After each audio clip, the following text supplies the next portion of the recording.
The Leavenworth Case by Anna Katharine Green. Book 2. Henry Clavering. Chapter 14. Mr. Gryce at Home. Nay, but hear me. Measure for measure.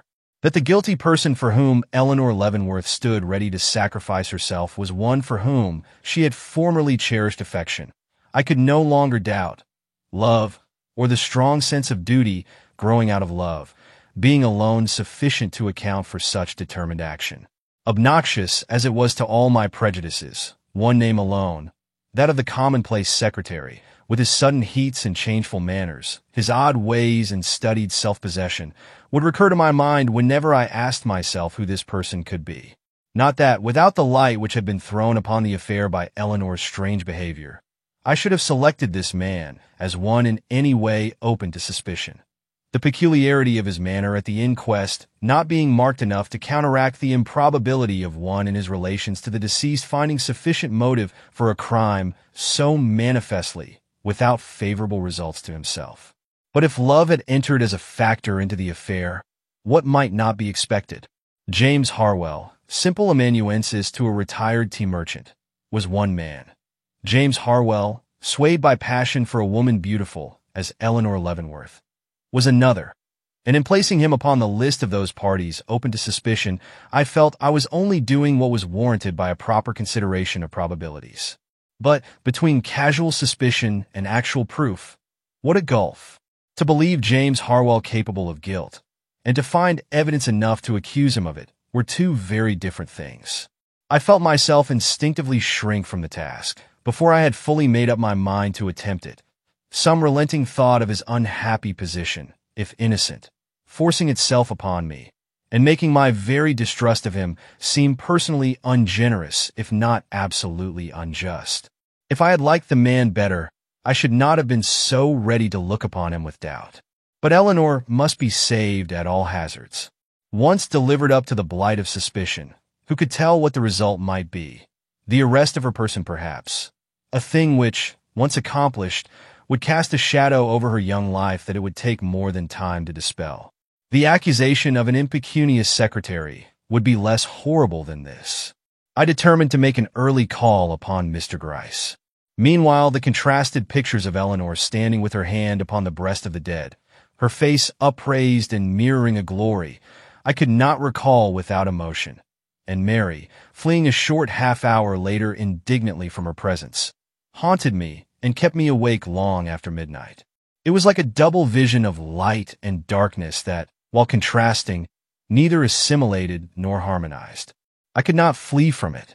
Do what I would, the two pictures followed me, filling my soul with alternate hope and distrust, till I knew not whether to place my hand with Eleanor on the breast of the dead, and swear implicit faith in her truth and purity, or to turn my face like Mary, and fly from what I could neither comprehend nor reconcile.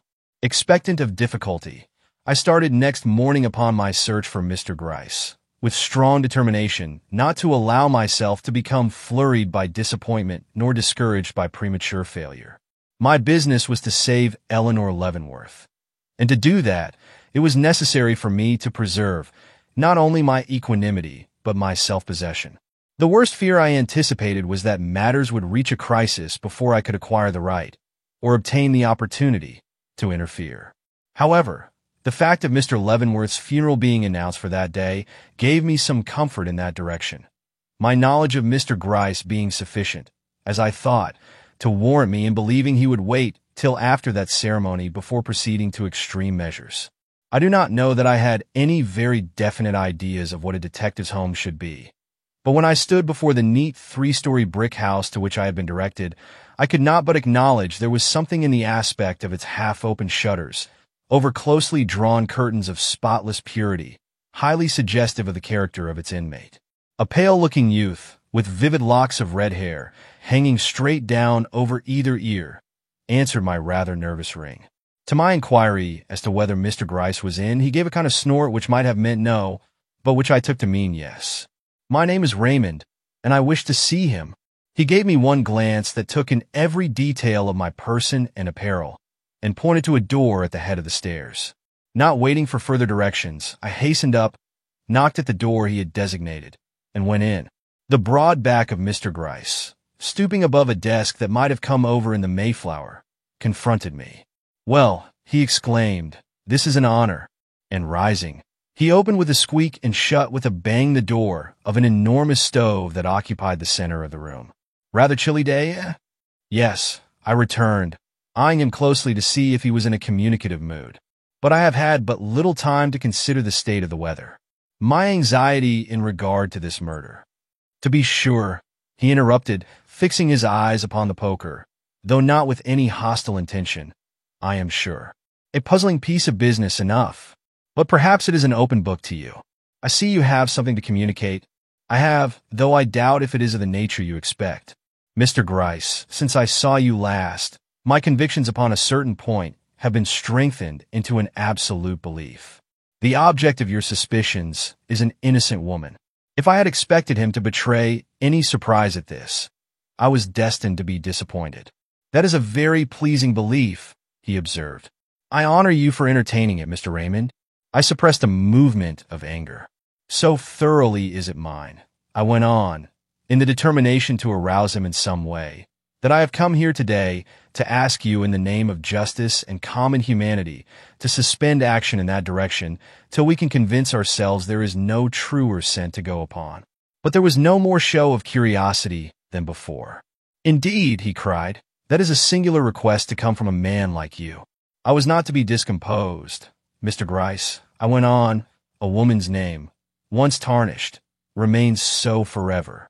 Eleanor Leavenworth has too many noble traits to be thoughtlessly dealt with in so momentous a crisis. If you will give me your attention, I promise you shall not regret it." He smiled and allowed his eyes to roam from the poker to the arm of my chair. "Very well," he remarked. "I hear you. Say on." I drew my notes from my pocketbook and laid them on the table. "What? Memoranda?" he exclaimed. "Unsafe, very. Never put your plans on paper." Taking no heed of the interruption, I went on. "Mr. Gryce, I have had fuller opportunities than yourself for studying this woman. I have seen her in a position which no guilty person could occupy, and I am assured, beyond all doubt, that not only her hands, but her heart are pure from this crime. She may have some knowledge of its secrets that I do not presume to deny. The key seen in her possession would refute me if I did. But what if she has? You can never wish to see so lovely a being brought to shame for withholding information, which she evidently considers it her duty to keep back, when by a little patient finesse we may succeed in our purposes without it." "But," interposed the detective, "say this is so. How are we to arrive at the knowledge we want without following out the only clue which has yet been given us?" "You will never reach it by following out any clue given you by Eleanor Leavenworth." His eyebrows lifted expressively, but he said nothing. "Miss Eleanor Leavenworth has been used by someone acquainted with her firmness, generosity, and perhaps love. Let us discover who possesses sufficient power over her to control her to this extent, and we find the man we seek." "Humph," came from Mr. Gryce's compressed lips, and no more. Determined that he should speak, I waited. "You have, then, someone in your mind," he remarked at last, almost flippantly. "I mentioned no names," I returned. "All I want is further time." "You are, then, intending to make a personal business of this matters?" "I am." He gave a long, low whistle. "May I ask," he inquired at length, "whether you expect to work entirely by yourself, or whether, if a suitable coadjutor were provided, you would disdain his assistance and slight his advice?" "I desire nothing more than to have you for my colleague." The smile upon his face deepened ironically. "You must feel very sure of yourself," said he. "I am very sure of Miss Leavenworth." The reply seemed to please him. "Let us hear what you propose doing." I did not immediately answer. The truth was I had formed no plans. "It seems to me," he continued, "that you have undertaken a rather difficult task for an amateur. Better leave it to me, Mr. Raymond. Better leave it to me." "I am sure," I returned, "that nothing would please me better. Not," he interrupted, "but that a word from you now and then would be welcome. I am not an egotist. I am open to suggestions. As, for instance, now, if you could conveniently inform me of all you have yourself seen and heard in regard to this matter, I should be most happy to listen." Relieved to find him so amenable, I asked myself what I really had to tell, not so much that he would consider vital. However, it would not do to hesitate now. "Mr. Gryce," said I have but few facts to add to those already known to you. Indeed, I am more moved by convictions than facts. That Eleanor Leavenworth never committed this crime, I am assured. That, on the other hand, the real perpetrator is known to her, I am equally certain. And that for some reason she considers it a sacred duty to shield the assassin, even at the risk of her own safety, follows as a matter of course from the facts. Now, with such data, it cannot be a very difficult task for you or me to work out satisfactorily, to our own minds at least, who this person can be. A little more knowledge of the family. You know nothing of its secret history, then? Nothing. Do not even know whether either of these girls is engaged to be married? I do not, I returned, wincing at this direct expression of my own thoughts. He remained a moment silent. "Mr. Raymond," he cried at last, "have you any idea of the disadvantages under which a detective labors? For instance, now, you imagine I can insinuate myself into all sorts of society, perhaps, but you are mistaken. Strange as it may appear, I have never by any possibility of means succeeded with one class of persons at all. I cannot pass myself off for a gentleman. Tailors and barbers are no good. I am always found out." He looked so dejected I could scarcely forbear smiling, notwithstanding my secret care and anxiety. I have even employed a French valet, who understood dancing and whiskers, but it was all of no avail. The first gentleman I approached stared at me. Real gentlemen, I mean, none of your American dandies. And I had no stare to return. I had forgotten that emergency in my confabs with Pierre Quetenil Marie Makeface. Amused, but a little discomposed by this sudden turn in the conversation, I looked at Mr. Gryce inquiringly. "Now you, I dare say, have no trouble? Was born one, perhaps? Can even ask a lady to dance without blushing?" "Well, I commenced." "Just so," he replied. "Now I can't. I can enter a house, bow to the mistress of it, let her be as elegant as she will, so long as I have a writ of arrest in my hand, or some such professional matter upon my mind. But when it comes to visiting in kid gloves, raising a glass of champagne in response to a toast, and such like, I am absolutely good for nothing." And he plunged his two hands into his hair and looked dolefully at the head of the cane I carried in my hand. But it is much the same with the whole of us. When we are in want of a gentleman to work for us, we have to go outside of our profession. I began to see what he was driving at, but held my peace, vaguely conscious I was likely to prove a necessity to him.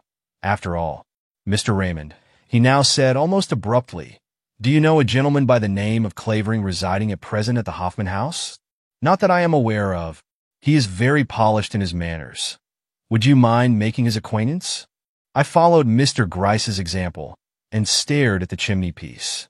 "I cannot answer till I understand matters a little better," I returned at length. "There is not much to understand. Mr. Henry Clavering, a gentleman and a man of the world, resides at the Hoffman House. He is a stranger in town, without being strange, drives, walks, smokes, but never visits, looks at the ladies, but is never seen to bow to one. In short, a person whom it is desirable to know, but whom, being a proud man, with something of the old-world prejudice against Yankee freedom and forwardness, I could no more approach in the way of acquaintance than I could the Emperor of Austria. And you wish. He would make a very agreeable companion for a rising young lawyer of good family and undoubted respectability. I have no doubt, if you undertook to cultivate him, you would find him well worth the trouble, but might even desire to take him into familiar relations, to confide in him, and—" "Mr. Gryce," I hastily interrupted, "I can never consent to plot for any man's friendship for the sake of betraying him to the police. It is essential to your plans to make the acquaintance of Mr. Clavering," he dryly replied. "Oh," I returned, a light breaking in upon me. "He has some connection with this case, then?" Mr. Gryce smoothed his coat sleeve thoughtfully. "I don't know as it will be necessary for you to betray him. You wouldn't object to being introduced to him?" "No." "Nor, if you found him pleasant, to converse with him?" "No." "Not even if, in the course of conversation, you should come across something that might serve as a clue in your efforts to save Eleanor Leavenworth?" The no I uttered this time was less assured. The part of a spy was the very last one I desired to play in the coming drama. Well, then, he went on, ignoring the doubtful tone in which my assent had been given, I advise you to immediately take up your quarters at the Hoffman House. I doubt if that would do, I said. If I am not mistaken, I have already seen this gentleman and spoken to him. Where? Describe him first. Well, he is tall, finely formed, of very upright carriage, with a handsome dark face, brown hair streaked with gray, a piercing eye, and a smooth address. A very imposing personage, I assure you. I have reason to think I have seen him, I returned, and in a few words told him when and where. Humph, said he at the conclusion. He is evidently as much interested in you as we are in him. How's that? I think I see, he added after a moment's thought. Pity you spoke to him. May have created an unfavorable impression, and everything depends upon your meeting without any distrust. He rose and paced the floor. Well, we must move slowly, that is all. Give him a chance to see you in other and better lights. Drop into the Hoffman House reading room. Talk with the best men you meet while there, but not too much or too indiscriminately. Mr. Clavering is fastidious and will not feel honored by the attentions of one who is hail fellow well met with everybody. Show yourself for what you are and leave all advances to him. He'll make them. Supposing we are under a mistake, and the man I met on the corner of 37th Street was not Mr. Clavering's, I should be greatly surprised, that's all. Not knowing what further objection to make, I remained silent. And this head of mine would have to put on its thinking cap, he pursued jovially. Mr. Gryce, I now said, anxious to show that all this talk about an unknown party had not served to put my own plans from my mind. There is one person of whom we have not spoken.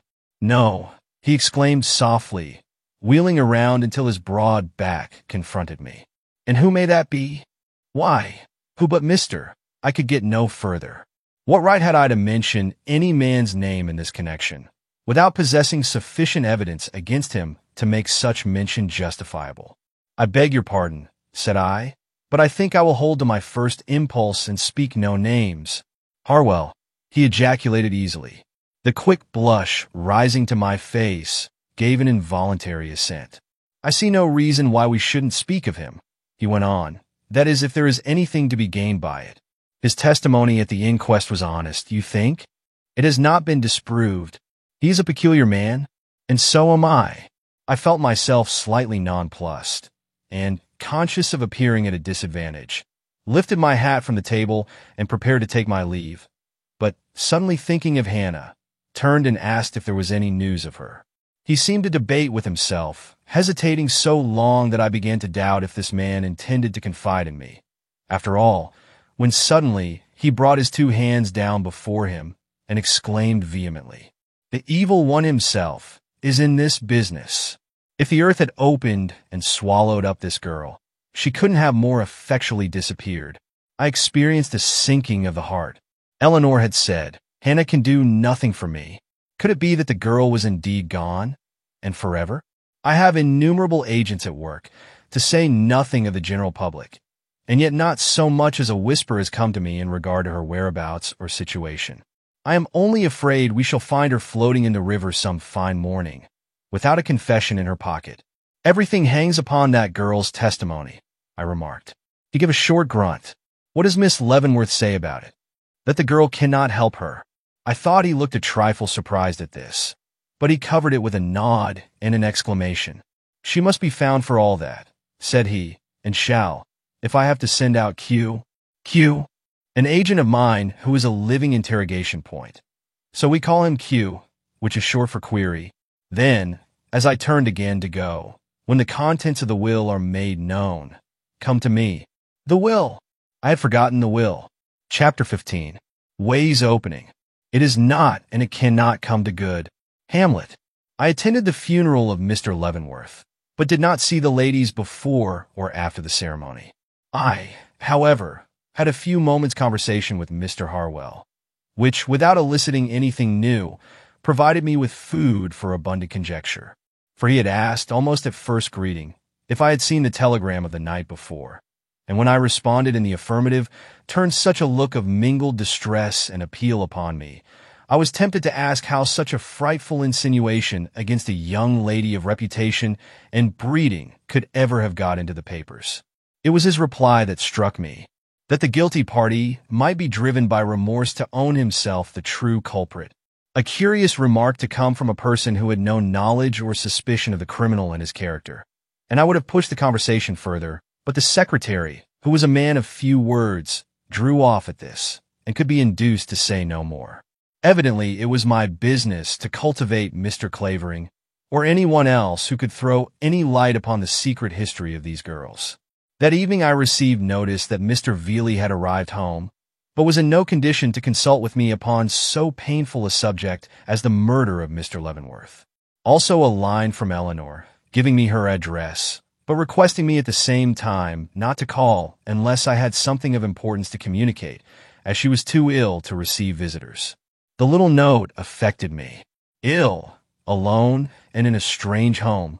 'Twas pitiful. The next day, pursuant to the wishes of Mr. Gryce, and I stepped into the Hoffman house and took a seat in the reading room. I had been there but a few moments when a gentleman entered whom I immediately recognized as the same I had spoken to on the corner of 37th Street and 6th Avenue. He must have remembered me also, for he seemed to be slightly embarrassed at seeing me.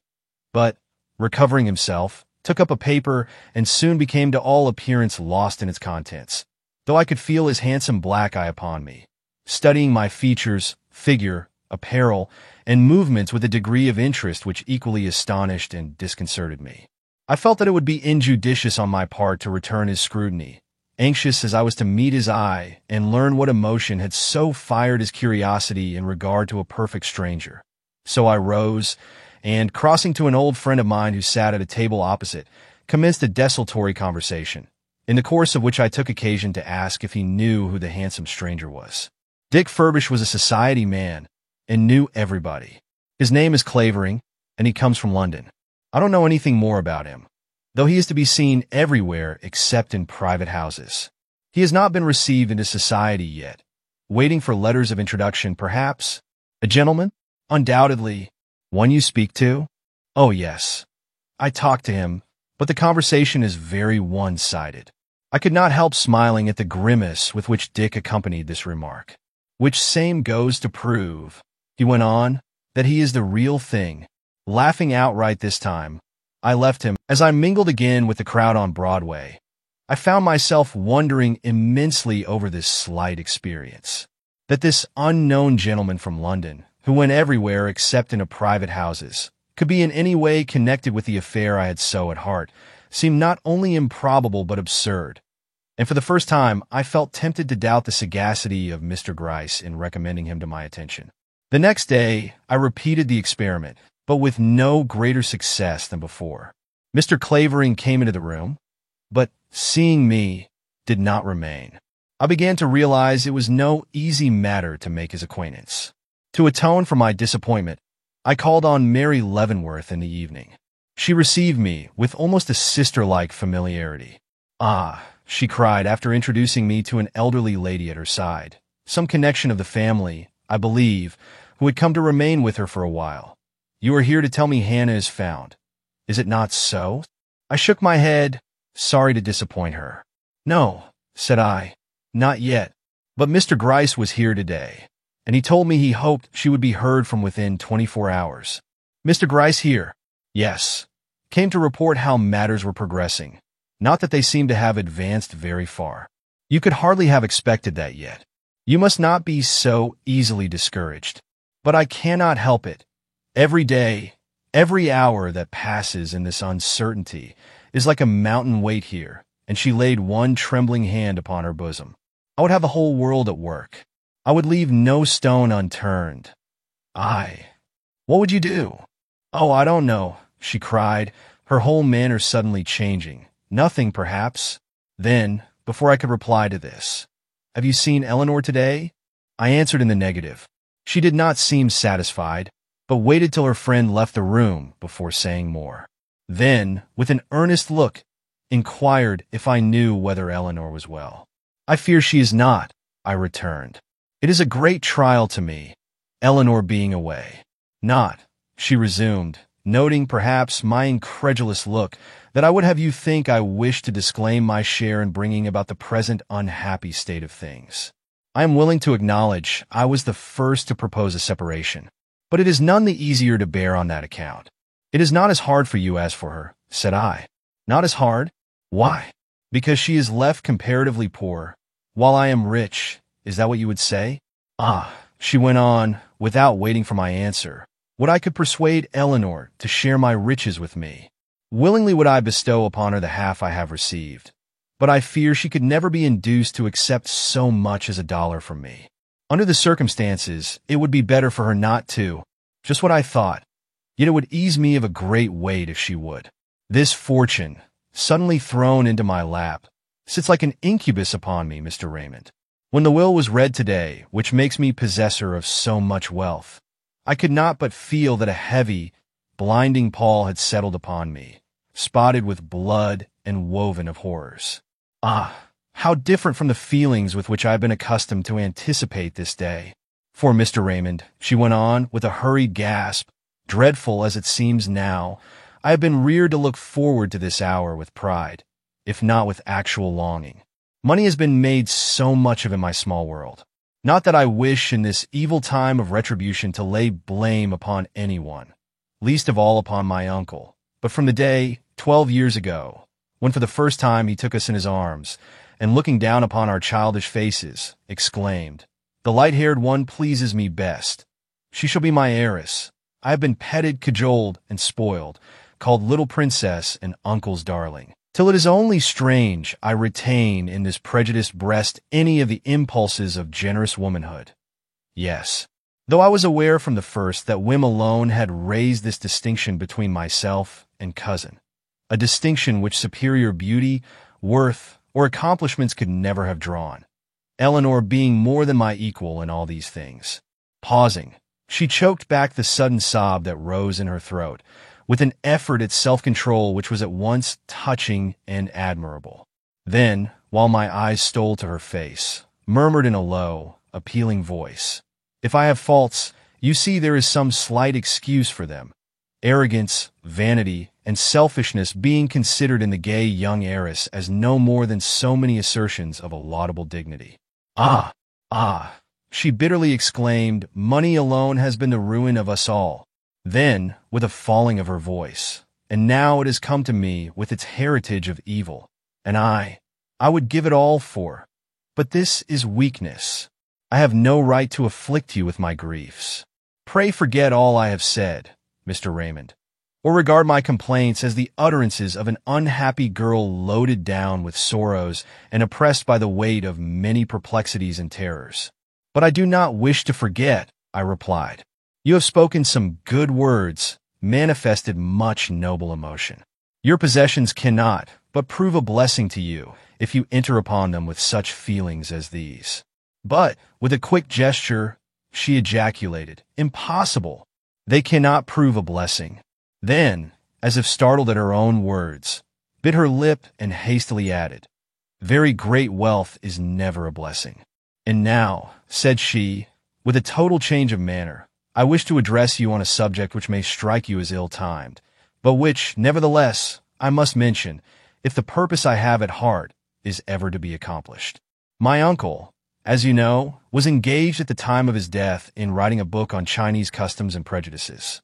It was a work which he was anxious to see published, and naturally I desire to carry out his wishes. But in order to do so, I find it necessary not only to interest myself in the matter now, Mr. Harwell's services being required, and it being my wish to dismiss that gentleman as soon as possible, but to find some one competent to supervise its completion. Now I have been told, that you were the one of all others to do this. And though it is difficult, if not improper for me to ask so great a favor of one who but a week ago was a perfect stranger to me, it would afford me the keenest pleasure if you would consent to look over this manuscript and tell me what remains to be done."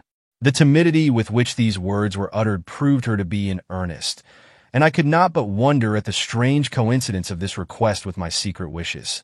It having been a question with me for some time how I was to gain free access to this house without in any way compromising either its inmates or myself. I did not know then that Mr. Gryce had been the one to recommend me to her favor in this respect. But whatever satisfaction I may have experienced, I felt myself in duty bound to plead my incompetence for a task so entirely out of the line of my profession, and to suggest the employment of someone better acquainted with such matters than myself. But she would not listen to me. "Mr. Harwell has notes and memoranda in plenty," she exclaimed, "and can give you all the information necessary. You will have no difficulty. Indeed, you will not. But cannot Mr. Harwell himself do all that is requisite? He seems to be a clever and diligent young man." But she shook her head. "He thinks he can, but I know Uncle never trusts. But perhaps he will not be pleased, Mr. Harwell, I mean, with the intrusion of a stranger into his work." She opened her eyes with astonishment. "That makes no difference," she cried. "Mr. Harwell is in my pay, and has nothing to say about it. But he will not object. I have already consulted him, and he expresses himself as satisfied with the arrangement." "Very well," said I. "Then I will promise to consider the subject. I can at any rate look over the manuscript and give you my opinion of its condition." "Oh, thank you," said she, with the prettiest gesture of satisfaction. "How kind you are, and what can I ever do to repay you? But would you like to see Mr. Harwell himself?" And she moved towards the door, but suddenly paused, whispering with a short shudder of remembrance, "He is in the library. Do you mind?" Crushing down the sick qualm that arose at the mention of that spot, I replied in the negative. "The papers are all there, and he says he can work better in his old place than anywhere else. But if you wish, I can call him down." But I would not listen to this, and myself led the way to the foot of the stairs. "I have sometimes thought I would lock up that room," she hurriedly observed, "but something restrains me. I can no more do so than I can leave this house. A power beyond myself forces me to confront all its horrors. And yet I suffer continually from terror, sometimes in the darkness of the night. But I will not distress you. I have already said too much. Come." And with a sudden lift of the head, she mounted the stairs. Mr. Harwell was seated, when we entered that fatal room, in the one chair of all others I expected to see unoccupied, and as I beheld his meager figure bending where such a little while before his eyes had encountered the outstretched form of his murdered employer, I could not but marvel over the unimaginativeness of the man who, in the face of such memories, could not only appropriate that very spot for his own use, but pursue his avocations there with so much calmness and evident precision. But in another moment I discovered that the disposition of the light in the room made that one seat the only desirable one for his purpose. And instantly my wonder changed to admiration at this quiet surrender of personal feeling to the requirements of the occasion. He looked up mechanically as we came in, but did not rise, his countenance wearing the absorbed expression which bespeaks the preoccupied mind. "He is utterly oblivious," Mary whispered. "That is a way of his. I doubt if he knows who or what it is that has disturbed him." And, advancing into the room, she passed across his line of vision, as if to call attention to herself, and said, "I have brought Mr. Raymond upstairs to see you, Mr. Harwell. He has been so kind as to accede to my wishes in regard to the completion of the manuscript now before you." Slowly Mr. Harwell rose, wiped his pen, and put it away, manifesting, however, a reluctance in doing so that proved this interference to be in reality anything but agreeable to him. Observing this, I did not wait for him to speak, but took up the pile of manuscript arranged in one mass on the table, saying, "This seems to be very clearly written. If you will excuse me, I will glance over it, and thus learn something of its general character." He bowed, uttered a word or so of acquiescence, then, as Mary left the room, awkwardly reseated himself, and took up his pen. Instantly the manuscript and all connected with it vanished from my thoughts, and Eleanor, her situation, and the mystery surrounding this family returned upon me with renewed force. Looking the secretary steadily in the face, I remarked, "I am very glad of this opportunity of seeing you a moment alone, Mr. Harwell, if only for the purpose of saying anything in regard to the murder." "Yes," I began. "Then you must pardon me," he respectfully but firmly replied. "It is a disagreeable subject which I cannot bear to think of, much less discuss. Disconcerted and, what was more, convinced of the impossibility of obtaining any information from this man, I abandoned the attempt, and, taking up the manuscript once more, endeavored to master in some small degree the nature of its contents. Succeeding beyond my hopes, I opened a short conversation with him in regard to it, and finally, coming to the conclusion I could accomplish what Miss Leavenworth desired, left him and descended again to the reception room. When, an hour or so later, I withdrew from the house, it was with the feeling that one obstacle had been removed from my path. If I failed in what I had undertaken, it would not be from lack of opportunity of studying the inmates of this dwelling. Chapter 16. The Will of a Millionaire. Our remedies often ourselves do lie, which we ascribe to heaven. All's well that ends well. The next morning's Tribune contained a synopsis of Mr. Leavenworth's will. Its provisions were a surprise to me, for while the bulk of his immense estate was, according to the general understanding, bequeathed to his niece, Mary, it appeared by a codicil, attached to his will some 5 years before, that Eleanor was not entirely forgotten, she having been made the recipient of a legacy which, if not large, was at least sufficient to support her in comfort. After listening to the various comments of my associates on the subject, I proceeded to the house of Mr. Gryce, in obedience to his request to call upon him as soon as possible after the publication of the will. "Good morning," he remarked as I entered, but whether addressing me or the frowning top of the desk before which he was sitting it would be difficult to say. "Won't you sit?" nodding with a curious back movement of his head towards a chair in his rear. I drew up the chair to his side. "I am curious to know," I remarked, "what you have to say about this will and its probable effect upon the matters we have in hand. What is your own idea in regard to it?" "Well, I think upon the whole it will make but little difference in public opinion. Those who thought Eleanor guilty before will feel that they possess now greater cause than ever to doubt her innocence, while those who have hitherto hesitated to suspect her will not consider that the comparatively small amount bequeathed her would constitute an adequate motive for so great a crime. You have heard men talk. What seems to be the general opinion among those you converse with? That the motive of the tragedy will be found in the partiality shown in so singular a will, though how, they do not profess to know." Mr. Gryce suddenly became interested in one of the small drawers before him. "And all this has not set you thinking," said he. "Thinking," returned I don't know what you mean. I am sure I have done nothing but think for the last 3 days. Of course, he cried. "I didn't mean to say anything disagreeable. And so you have seen Mr. Clavering?" "Just seen him, no more." "And are you going to assist Mr. Harwell in finishing Mr. Leavenworth's books? How did you learn that?" He only smiled. "Yes," said I, "Miss Leavenworth has requested me to do her that little favor." "She is a queenly creature," he exclaimed in a burst of enthusiasm. Then, with an instant return to his businesslike tone, "You're going to have opportunities, Mr. Raymond. Now there are 2 things I want you to find out. First, what is the connection between these ladies and me? Undoubtedly. And secondly, what is the cause of the unfriendly feeling which evidently exists between the cousins?" I drew back and pondered the position offered me. A spy in a fair woman's house. How could I reconcile it with my natural instincts as a gentleman? "Cannot you find some one better adapted to learn these secrets for you?" I asked at length. "The part of a spy is anything but agreeable to my feelings, I assure you." Mr. Gryce's brows fell.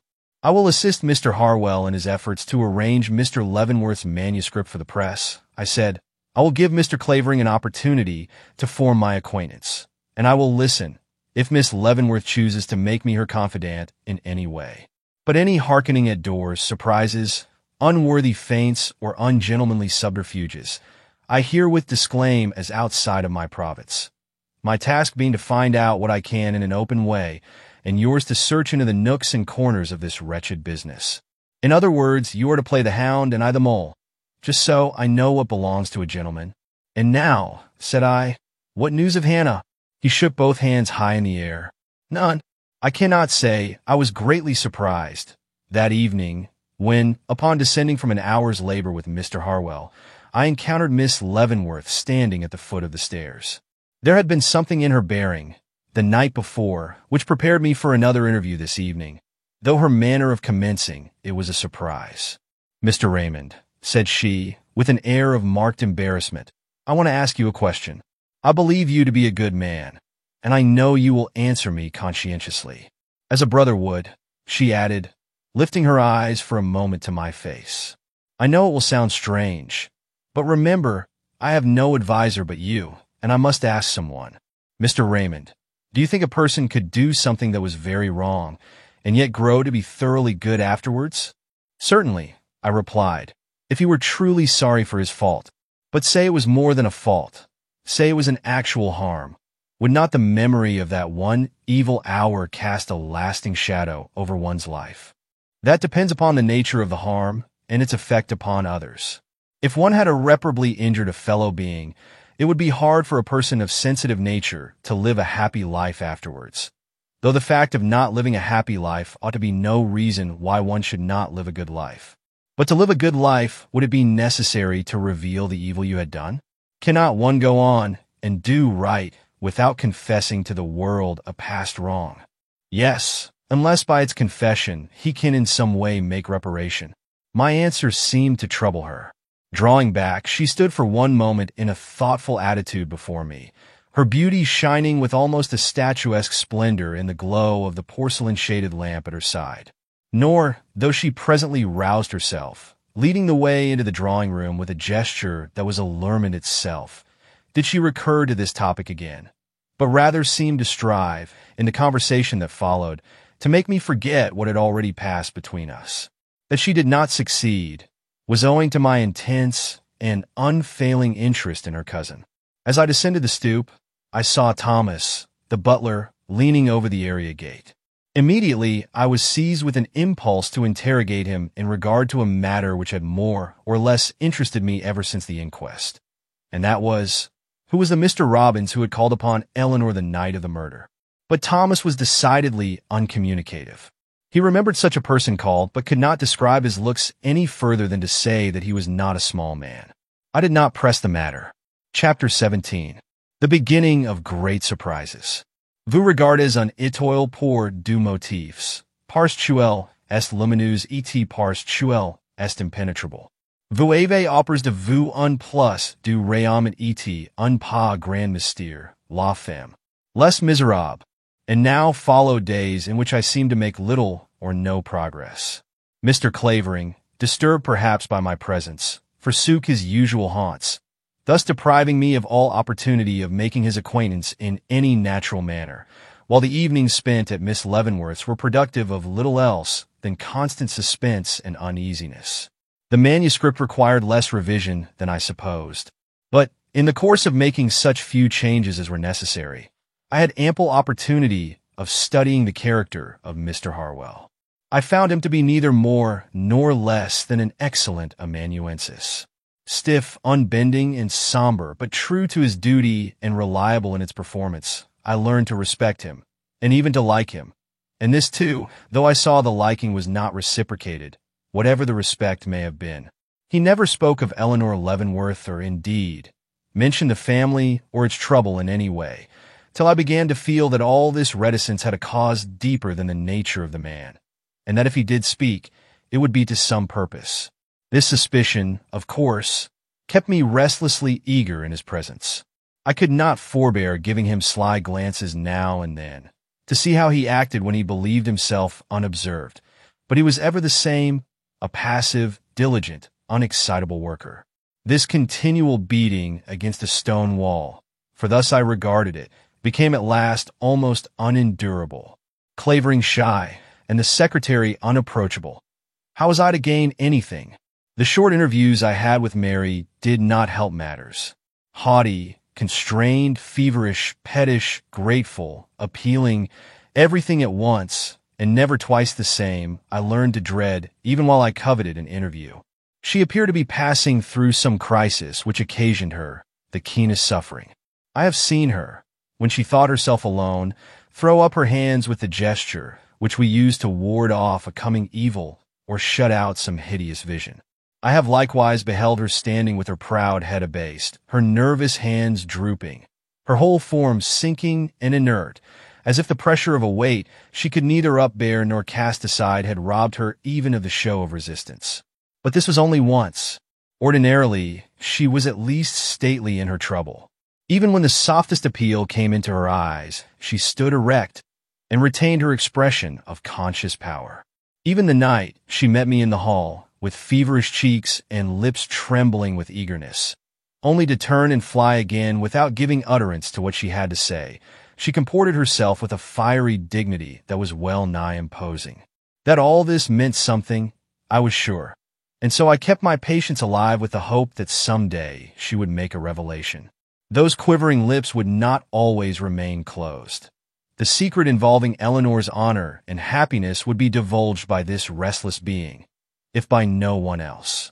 Nor was the memory of that extraordinary, if not cruel, accusation I had heard her make enough to destroy this hope, for hope it had grown to be, so that I found myself insensibly shortening my time with Mr. Harwell in the library, and extending my tete-a-tete visits with Mary in the reception room, till the imperturbable secretary was forced to complain that he was often left for hours without work. But, as I say, days passed, and a second Monday evening came round without seeing me any further advanced upon the problem I had set myself to solve than when I first started upon it 2 weeks before.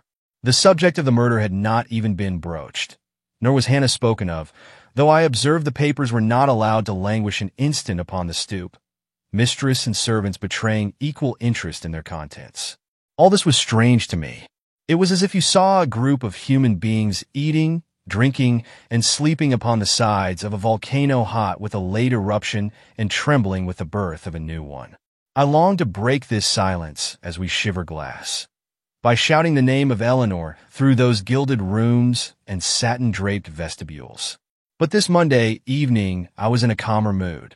I was determined to expect nothing from my visits to Mary Leavenworth's house, and entered it upon the eve in question with an equanimity such as I had not experienced since the first day I passed under its unhappy portals.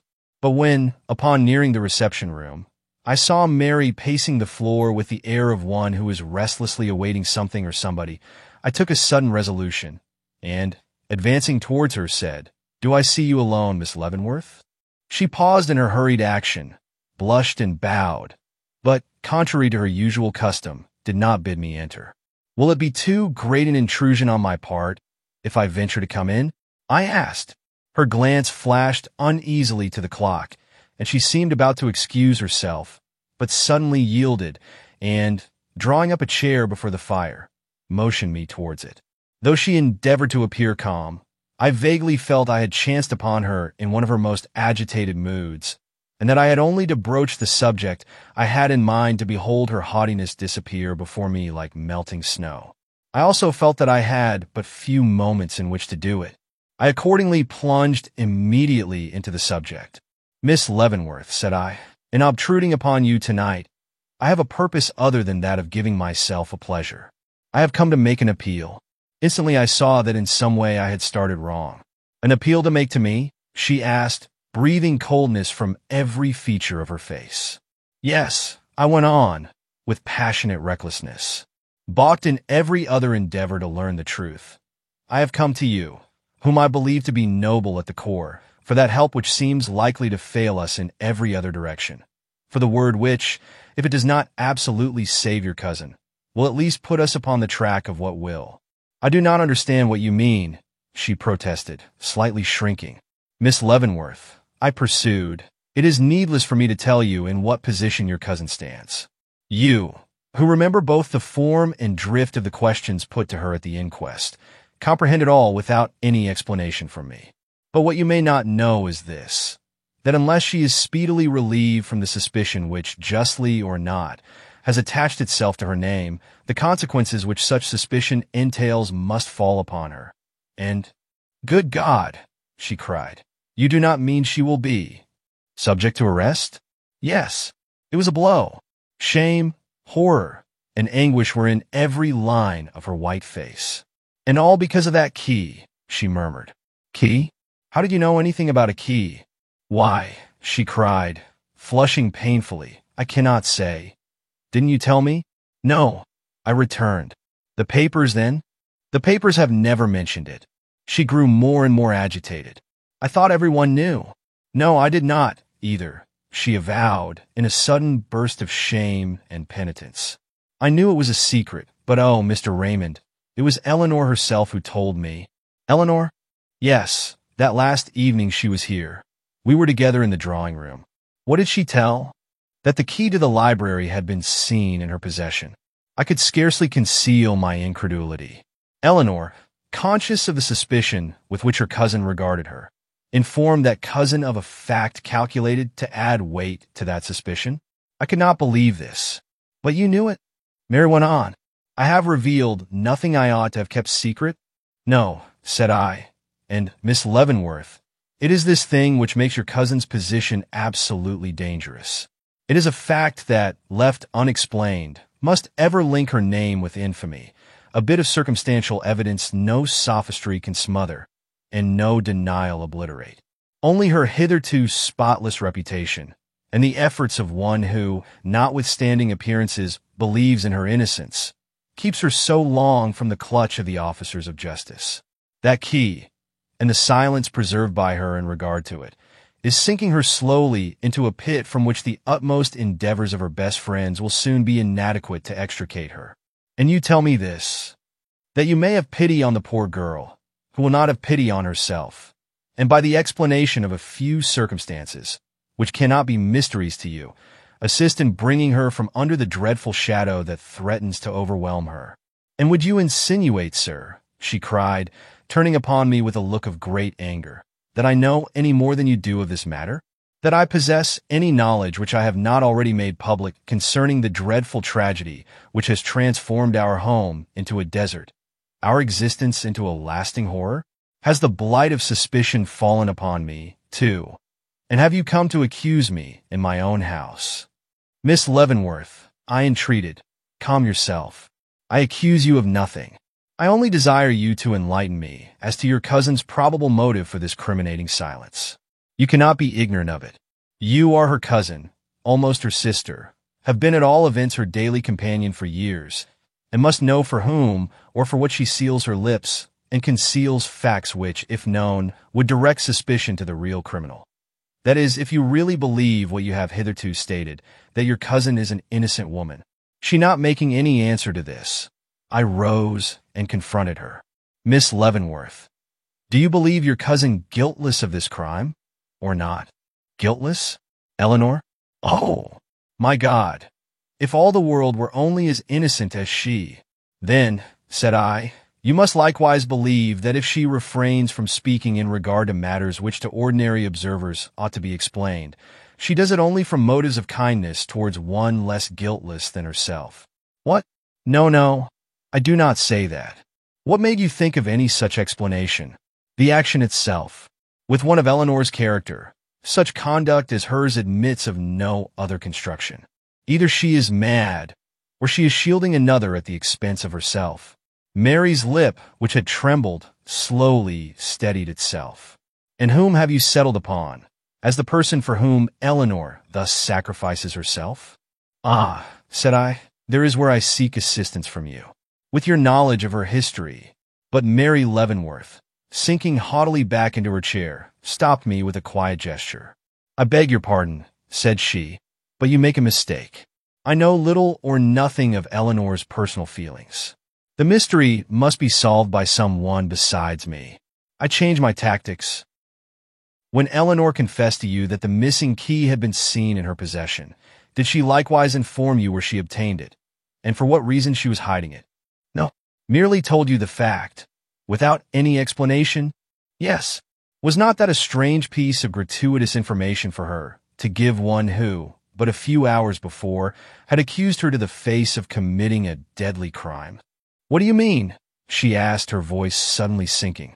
You will not deny that you were once not only ready to believe her guilty, but that you actually charged her with having perpetrated this crime. Explain yourself, she cried. Miss Leavenworth, do you not remember what you said in that room upstairs, when you were alone with your cousin on the morning of the inquest, just before Mr. Gryce and myself entered your presence? Her eyes did not fall, but they filled with sudden terror. You heard, she whispered. I could not help it. I was just outside the door, and... What did you hear? I told her. And Mr. Gryce? He was at my side. It seemed as if her eyes would devour my face. Yet nothing was said when you came in. No. You, however, have never forgotten it? How could we, Miss Leavenworth? Her head fell forward in her hands, and for one wild moment she seemed lost in despair. Then she roused and desperately exclaimed, "And that is why you come here tonight? With that sentence written upon your heart, you invade my presence, torture me with questions." "Pardon me," I broke in, "are my questions such as you, with reasonable regard for the honor of one with whom you are accustomed to associate, should hesitate to answer? Do I derogate from my manhood in asking you how and why you came to make an accusation of so grave a nature, at a time when all the circumstances of the case were freshly before you, only to insist fully as strongly upon your cousin's innocence when you found there was even more cause for your imputation than you had supposed?" She did not seem to hear me. "Oh, my cruel fate," she murmured. "Oh, my cruel fate." "Miss Leavenworth," said I, rising and taking my stand before her, "although there is a temporary estrangement between you and your cousin, you cannot wish to seem her enemy. Speak, then. Let me at least know the name of him for whom she thus immolates herself. A hint from you." But rising with a strange look to her feet, she interrupted me with a stern remark. "If you do not know, I cannot inform you. Do not ask me, Mr. Raymond." And she glanced at the clock for the second time. I took another turn. "Miss Leavenworth, you once asked me if a person who had committed a wrong ought necessarily to confess it, and I replied no, unless by the confession reparation could be made. Do you remember?" Her lips moved, but no words issued from them. "I begin to think," I solemnly proceeded, following the lead of her emotion, "that confession is the only way out of this difficulty, that only by the words you can utter Eleanor can be saved from the doom that awaits her. Will you not then show yourself a true woman by responding to my earnest entreaties?" I seemed to have touched the right chord, for she trembled, and a look of wistfulness filled her eyes. "Oh, if I could," she murmured. "And why can you not? You will never be happy till you do." Eleanor persists in silence, but that is no reason why you should emulate her example. You only make her position more doubtful by it. I know it, but I cannot help myself. Fate has too strong a hold upon me. I cannot break away. That is not true. Anyone can escape from bonds imaginary as yours. "No, no," she protested. "You do not understand. I understand this, that the path of rectitude is a straight one, and that he who steps into devious byways is going astray." A flicker of light, pathetic beyond description, flashed for a moment across her face. Her throat rose as with one wild sob. Her lips opened. She seemed yielding, when a sharp ring at the front doorbell. "Oh," she cried, sharply turning, "tell him I cannot see him. Tell him." "Miss Leavenworth," said I, taking her by both hands, "never mind the door. Never mind anything but this. I have asked you a question which involves the mystery of this whole affair. Answer me, then, for your soul's sake. Tell me what the unhappy circumstances were which could induce you." But she tore her hands from mine. "The door," she cried. "It will open." And, stepping into the hall, I met Thomas coming up the basement stairs. "Go back," said I. "I will call you when you are wanted." With a bow he disappeared. "You expect me to answer," she exclaimed when I re-entered, "now in a moment?" "I cannot." "But—" "Impossible," fastening her gaze upon the front door. "Miss Leavenworth." She shuddered. "I fear the time will never come, if you do not speak now." "Impossible," she reiterated. Another twang at the bell. "You hear," said she. I went into the hall and called Thomas. "You may open the door now," said I, and moved to return to her side. But, with a gesture of command, she pointed upstairs. "Leave me," and her glance passed on to Thomas, who stopped where he was. "I will see you again before I go," said I, and hastened upstairs. Thomas opened the door. "Is Miss Leavenworth in?" I heard a rich, tremulous voice inquire. "Yes, sir," came in the butler's most respectful and measured accents, and, leaning over the banisters, I beheld, to my amazement, the form of Mr. Clavering enter the front hall and move towards the reception room. Chapter 18. On the stairs. "You cannot say I did it." Macbeth, excited, tremulous, Filled with wonder at this unlooked-for event, I paused for a moment to collect my scattered senses, when the sound of a low, monotonous voice breaking upon my ear from the direction of the library. I approached and found Mr. Harwell reading aloud from his late employer's manuscript. It would be difficult for me to describe the effect which this simple discovery made upon me at this time. There, in that room of late death, withdrawn from the turmoil of the world, a hermit in his skeleton-lined cell, this man employed himself in reading and rereading, with passive interest, the words of the dead, while above and below, human beings agonized in doubt and shame. Listening, I heard these words, "By these means their native rulers will not only lose their jealous terror of our institutions, but acquire an actual curiosity in regard to them." Opening the door, I went in. "Ah, you are late, sir," was the greeting with which he rose and brought forward a chair. My reply was probably inaudible, for he added, as he passed to his own seat, "I am afraid you are not well." I roused myself. "I'm not ill." And, pulling the papers towards me, I began looking them over. But the words danced before my eyes, and I was obliged to give up all attempt at work for that night. "I fear I am unable to assist you this evening, Mr. Harwell. The fact is, I find it difficult to give proper attention to this business while the man who by a dastardly assassination has made it necessary goes unpunished." The secretary in his turn pushed the papers aside, as if moved by a sudden distaste of them, but gave me no answer. "You told me, when you first came to me with news of this fearful tragedy, that it was a mystery, but it is one which must be solved, Mr. Harwell. It is wearing out the lives of too many whom we love." The secretary gave me a look. "Miss Eleanor?" he murmured.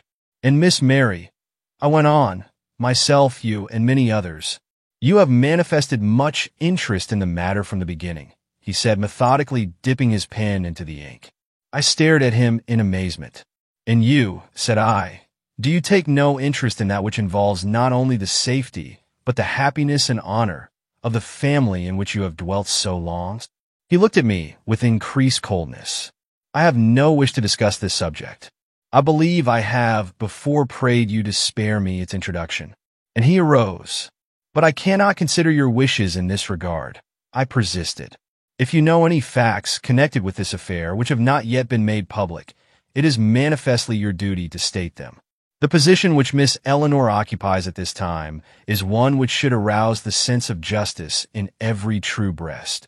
And if I knew anything which would serve to release her from her unhappy position, Mr. Raymond, I should have spoken long ago." I bit my lip, weary of these continual bafflings, and rose also.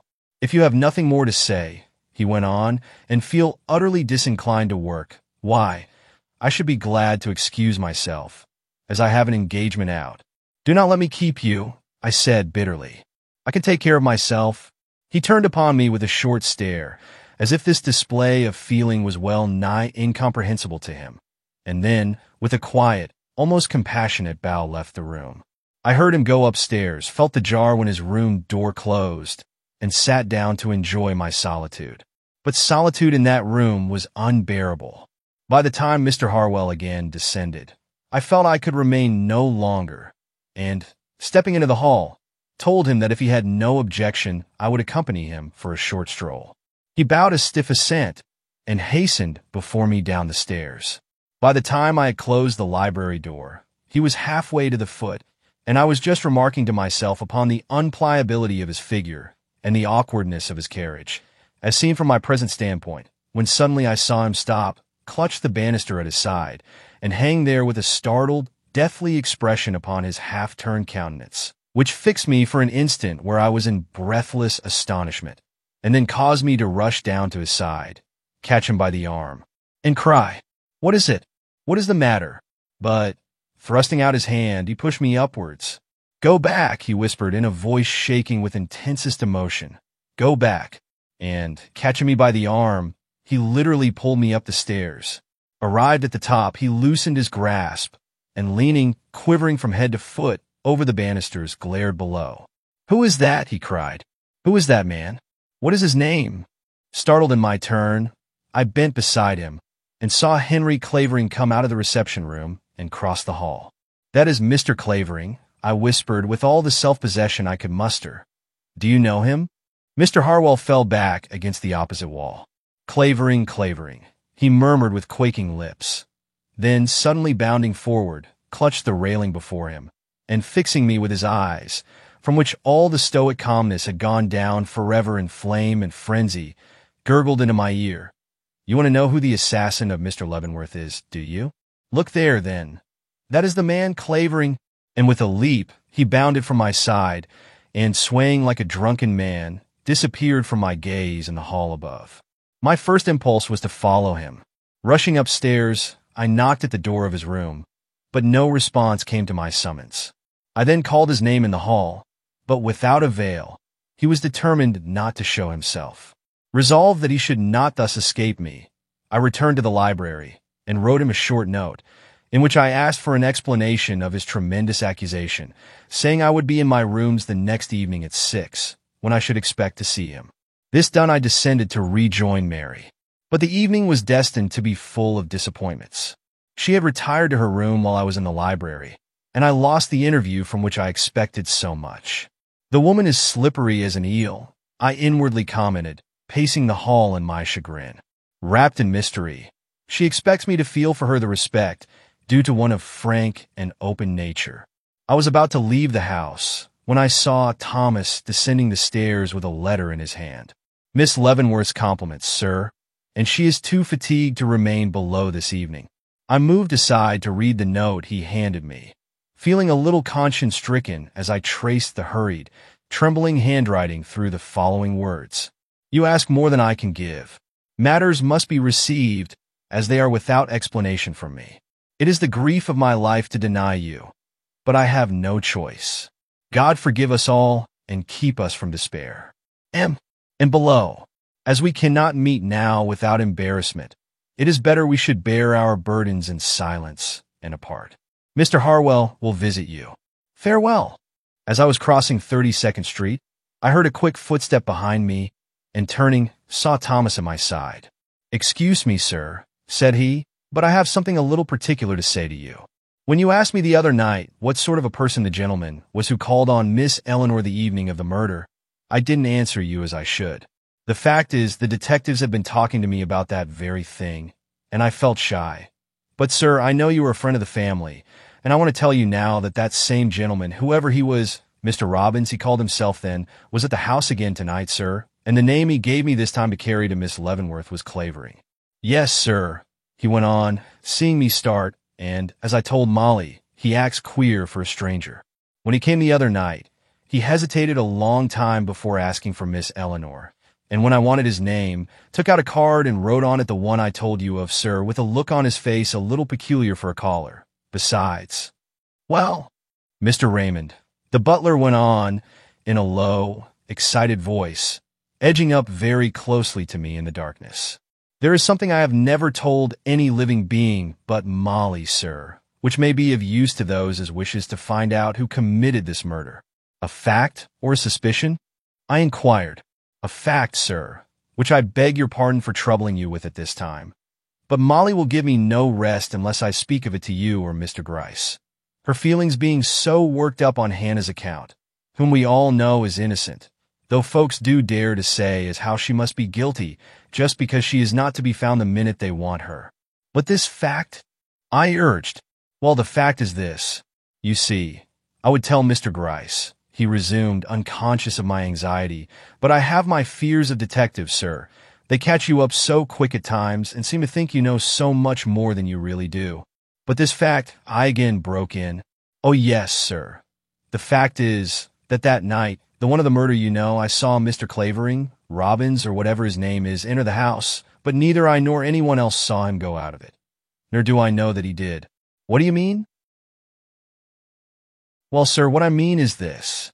When I came down from Miss Eleanor and told Mr. Robbins, as he called himself at that time, that my mistress was ill and unable to see him, the word she gave me, sir, to deliver, Mr. Robbins, instead of bowing and leaving the house like a gentleman, stepped into the reception room and sat down. He may have felt sick. He looked pale enough. At any rate, he asked me for a glass of water. Not knowing any reason then for suspicionating anyone's actions, I immediately went down to the kitchen for it, leaving him there in the reception room alone. But before I could get it, I heard the front door close. "What's that?" said Molly, who was helping me, sir. "I don't know," said I, "unless it's the gentleman has got tired of waiting and gone." "If he's gone, he won't want the water," she said. So down I set the pitcher, and upstairs I come. And sure enough, he was gone, or so I thought then. But who knows, sir, if he was not in that room or the drawing room, which was dark that night. All the time I was as shutting up of the house. I made no reply to this. I was more startled than I cared to reveal. "You see, sir, I wouldn't speak of such a thing about any person that comes to see the young ladies, but we all know someone who was in the house that night murdered my master, and, as it was not Hannah—" "You say that Miss Eleanor refused to see him," I interrupted, in the hope that the simple suggestion would be enough to elicitate further details of his interview with Eleanor. "Yes, sir. When she first looked at the card, she showed a little hesitation, but in a moment she grew very flushed in the face, and bade me say what I told you. I should never have thought of it again if I had not seen him come blazoning and bold into the house this evening, with a new name on his tongue. Indeed, and I do not like to think any evil of him now, but Molly would have it I should speak to you, sir, and ease my mind, and that is all, sir. When I arrived home that night, I entered into my memorandum book a new list of suspicious circumstances, but this time they were under the caption C instead of E. Chapter 19. In my office. Something between an hindrance and a help. Wordsworth. The next day, as with nerves unstrung and an exhausted brain, I entered my office, I was greeted by the announcement. "A gentleman, sir, in your private room, been waiting some time, very impatient, weary, in no mood to hold consultation with clients new or old." I advanced with anything but an eager step towards my room, when upon opening the door, I saw Mr. Clavering. Too much astounded for the moment to speak, I bowed to him silently, whereupon he approached me with the air and dignity of a highly bred gentleman, and presented his card, on which I saw written, in free and handsome characters, his whole name, Henry Ritchie Clavering. After this introduction of himself, he apologized for making so unceremonious a call, saying, in excuse, that he was a stranger in town, that his business was one of great urgency, that he had casually heard honorable mention of me as a lawyer and a gentleman, and so had ventured to seek this interview on behalf of a friend who was so unfortunately situated as to require the opinion and advice of a lawyer upon a question which not only involved an extraordinary state of facts, but was of a nature peculiarly embarrassing to him, owing to his ignorance of American laws and the legal bearing of these facts upon the same. Having thus secured my attention and awakened my curiosity, he asked me if I would permit him to relate his story. Recovering in a measure from my astonishment, and subduing the extreme repulsion, almost horror, I felt for the man, I signified my assent, at which he drew from his pocket a memorandum book from which he read in substance as follows. "An Englishman traveling in this country meets, at a fashionable watering place, an American girl, with whom he falls deeply in love, and whom, after a few days, he desires to marry. Knowing his position to be good, his fortune ample, and his intentions highly honorable, he offers her his hand, and is accepted. But a decided opposition arising in the family to the match, he is compelled to disguise his sentiments, though the engagement remained unbroken. While matters were in this uncertain condition, he received advices from England demanding his instant return, and alarmed at the prospect of a protracted absence from the object of his affections, he writes to the lady, informing her of the circumstances, and proposing a secret marriage. She consents with stipulations, the first of which is that he should leave her instantly upon the conclusion of the ceremony, and the second, that he should entrust the public declaration of the marriage to her. It was not precisely what he wished, but anything which served to make her his own was acceptable at such a crisis. He readily enters into the plans proposed. Meeting the lady at a parsonage, some 20 miles from the watering place at which she was staying, he stands up with her before a Methodist preacher, and the ceremony of marriage is performed. There were 2 witnesses, a hired man of the minister, called in for the purpose, and a lady friend who came with the bride, but there was no license, and the bride had not completed her 21st year. Now, was that marriage legal? If the lady, wedded in good faith upon that day by my friend, chooses to deny that she is his lawful wife, can he hold her to a compact entered into in so informal a manner? In short, Mr. Raymond, is my friend the lawful husband of that girl or not? While listening to this story, I found myself yielding to feelings greatly in contrast to those with which I greeted the relator but a moment before. I became so interested in his friend's case as to quite forget, for the time being, that I had ever seen or heard of Henry Clavering. And after learning that the marriage ceremony took place in the state of New York, I replied to him, as near as I can remember, in the following words. In this state, and I believe it to be American law, marriage is a civil contract, requiring neither license, priest, ceremony, nor certificate, and in some cases witnesses are not even necessary to give it validity. Of old, the modes of getting a wife were the same as those of acquiring any other species of property, and they are not materially changed at the present time. It is enough that the man and woman say to each other, "From this time we are married," or "You are now my wife," or "My husband," as the case may be. The mutual consent is all that is necessary. In fact, you may contract marriage as you contract to lend a sum of money or to buy the merest trifle. Then your opinion is that upon your statement, your friend is the lawful husband of the lady in question, presuming, of course, that no legal disabilities of either party existed to prevent such a union. As to the young lady's age, I will merely say that any 14-year-old girl can be a party to a marriage contract. Mr. Clavering bowed, his countenance assuming a look of great satisfaction. "I am very glad to hear this," said he. "My friend's happiness is entirely involved in the establishment of his marriage." He appeared so relieved, my curiosity was yet further aroused.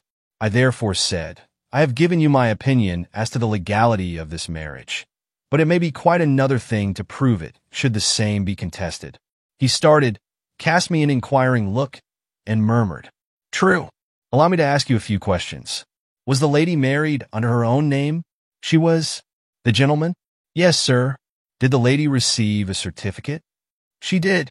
"Properly signed by the minister and witnesses?" He bowed his head in assent. "Did she keep this?" "I cannot say, but I presume she did." "The witnesses were a hired man of the minister." "Who can be found?" "Who cannot be found." "Dead or disappeared?" "The minister is dead. The man has disappeared." "The minister dead?" 3 months since." "And the marriage took place when?" "Last July." "The other witness, the lady friend, where is she?" "She can be found. But her action is not to be depended upon." "Has the gentleman himself no proofs of this marriage?" Mr. Clavering shook his head. "He cannot even prove he was in the town where it took place on that particular day." "The marriage certificate was, however, filed with the clerk of the town," said I. "It was not, sir." "How was that?" "I cannot say. I only know that my friend has made inquiry, and that no such paper is to be found." I leaned slowly back and looked at him. "I do not wonder your friend is concerned in regard to his position. If what you hint is true, and the lady seems disposed to deny that any such ceremony ever took place. Still, if he wishes to go to law, the court may decide in his favor, though I doubt it. His sworn word is all he would have to go upon. And if she contradicts his testimony under oath, why, the sympathy of a jury is, as a rule, with the woman." Mr. Clavering rose, looked at me with some earnestness, and finally asked, in a tone which, though somewhat changed, lacked nothing of its former suavity, if I would be kind enough to give him in writing that portion of my opinion which directly bore upon the legality of the marriage. That such a paper would go far towards satisfying his friend that his case had been properly presented, as he was aware that no respectable lawyer would put his name to a legal opinion without first having carefully arrived at his conclusions by a thorough examination of the law bearing upon the facts submitted. This request seeming so reasonable, I unhesitatingly complied with it, and handed him the opinion. He took it, and after reading it carefully over, deliberately copied it into his memorandum book.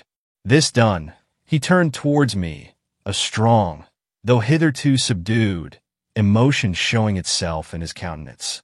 "Now, sir," said he, rising upon me to the full height of his majestic figure, "I have but one more request to make. and that is that you will receive back this opinion into your own possession. And in the day you think to lead a beautiful woman to the altar, pause and ask yourself, am I sure that the hand I clasp with such impassioned fervor is free? Have I any certainty for knowing that it has not already been given away, like that of the lady whom, in this opinion of mine, I have declared to be a wedded wife according to the laws of my country? Mr. Clavering, but he, with an urbane bow, laid his hand upon the knob of the door. I thank you for your courtesy, Mr. Raymond, and I bid you good day. I hope you will have no need of consulting that paper before I see you again. And with another bow, he passed out. It was the most vital shock I had yet experienced, and for a moment I stood paralyzed. Me! Why should he mix me up with the affair unless? But I would not contemplate that possibility. Eleanor married. And to this man? No, anything but that. And yet I found myself continually turning the supposition over in my mind until, to escape the torment of my own conjectures, I seized my hat and rushed into the street in the hope of finding him again and extorting from him an explanation of his mysterious conduct. But by the time I reached the sidewalk, he was nowhere to be seen. 1,000 busy men, with their various cares and purposes, had pushed themselves between us, and I was obliged to return to my office with my doubts unsolved. I think I never experienced a longer day, but it passed, and at 5 o'clock I had the satisfaction of inquiring for Mr. Clavering at the Hoffman House. Judge of my surprise when I learned that his visit to my office was his last action before taking passage upon the steamer leaving that day for Liverpool, that he was now on the high seas, and all chance of another interview with him was at an end. I could scarcely believe the fact at first, but after a talk with the cabman who had driven him off to my office and thence to the steamer, I became convinced. My first feeling was one of shame. I had been brought face to face with the accused man, had received an intimation from him that he was not expecting to see me again for some time, and had weakly gone on attending to my own affairs and allowed him to escape, like the simple tyro that I was. My next, the necessity of notifying Mr. Gryce of this man's departure. But it was now 6 o'clock, the hour set apart for my interview with Mr. Harwell. I could not afford to miss that, so merely stopping to dispatch a line to Mr. Gryce, in which I promised to visit him that evening, I turned my steps towards home. I found Mr. Harwell there before me. Chapter 20. Truman. Often do the spirits of great events stride on before the events, and in today already walks tomorrow. Coleridge. Instantly a great dread seized me. What revelations might not this man be going to make? But I subdued the feeling, and, greeting him with what cordiality I could, settled myself to listen to his explanations. But Truman Harwell had no explanations to give, or so it seemed. On the contrary, he had come to apologize for the very violent words he had used the evening before, words which, whatever their effect upon me, he now felt bound to declare had been used without sufficient basis in fact to make their utterance of the least importance. But you must have thought you had grounds for so tremendous an accusation, or your act was that of a madman. His brow wrinkled heavily, and his eyes assumed a very gloomy expression. It does not follow, he returned, under the pressure of surprise. I have known men utter convictions no better founded than mine without running the risk of being called mad. Surprise? Mr. Clavering's face or form must, then, have been known to you. The mere fact of seeing a strange gentleman in the hall would have been insufficient to cause you astonishment, Mr. Harwell. He uneasily fingered the back of the chair before which he stood, but made no reply. Sit down, I again urged, this time with a touch of command in my voice. This is a serious matter, and I intend to deal with it as it deserves. You once said that if you knew anything which might serve to exonerate Eleanor Leavenworth from the suspicion under which she stands, you would be ready to impart it. Pardon me? I said that if I had ever known anything calculated to release her from her unhappy position, I would have spoken, he coldly corrected. Do not quibble. You know, and I know, that you are keeping something back, and I ask you, in her behalf, and in the cause of justice. You are mistaken, was his dogged reply. I have reasons, perhaps, for certain conclusions I may have drawn, but my conscience will not allow me in cold blood to give utterance to suspicions which may not only damage the reputation of an honest man, but place me in the unpleasant position of an accuser without substantial foundation for my accusations. You occupy that position already, I retorted with equal coldness. Nothing can make me forget that in my presence you have denounced Henry Clavering as the murderer of Mr. Leavenworth. You had better explain yourself, Mr. Harwell. He gave me a short look, but moved around and took the chair. You have me at a disadvantage, he said in a lighter tone. If you choose to profit by your position and press me to disclose the little I know, I can only regret the necessity under which I lie and speak. Then you are deterred by conscientious scruples alone? Yes, and by the meagerness of the facts at my command. I will judge of the facts when I have heard them. He raised his eyes to mine, and I was astonished to observe a strange eagerness in their depths. Evidently his convictions were stronger than his scruples. Mr. Raymond, he began, you are a lawyer and undoubtedly a practical man, but you may know what it is to scent danger before you see it, to feel influences working in the air over and about you, and yet be in ignorance of what it is that affects you so powerfully, till chance reveals that an enemy has been at your side, or a friend passed your window, or the shadow of death crossed your book as you read, or mingled with your breath as you slept? I shook my head, fascinated by the intensity of his gaze, into some sort of response. Then you cannot understand me, or what I have suffered these last 3 weeks. And he drew back with an icy reserve that seemed to promise but little to my now thoroughly awakened curiosity. I beg your pardon, I hastened to say, but the fact of my never having experienced such sensations does not hinder me from comprehending the emotions of others more affected by spiritual influences than myself. He drew himself slowly forward. Then you will not ridicule me if I say that upon the eve of Mr. Leavenworth's murder I experienced in a dream all that afterwards occurred. Saw him murdered, and he clasped his hands before him in an attitude inexpressibly convincing, while his voice sank to a horrified whisper. Saw the face of his murderer. I started, looked at him in amazement, a thrill as at a ghostly presence running through me. And was that, I began, my reason for denouncing the man I beheld before me in the hall of Miss Leavenworth's house last night? It was, and, taking out his handkerchief, he wiped his forehead, on which the perspiration was standing in large drops. You would then intimate that the face you saw in your dream and the face you saw in the hall last night were the same? He gravely nodded his head. I drew my chair nearer to his.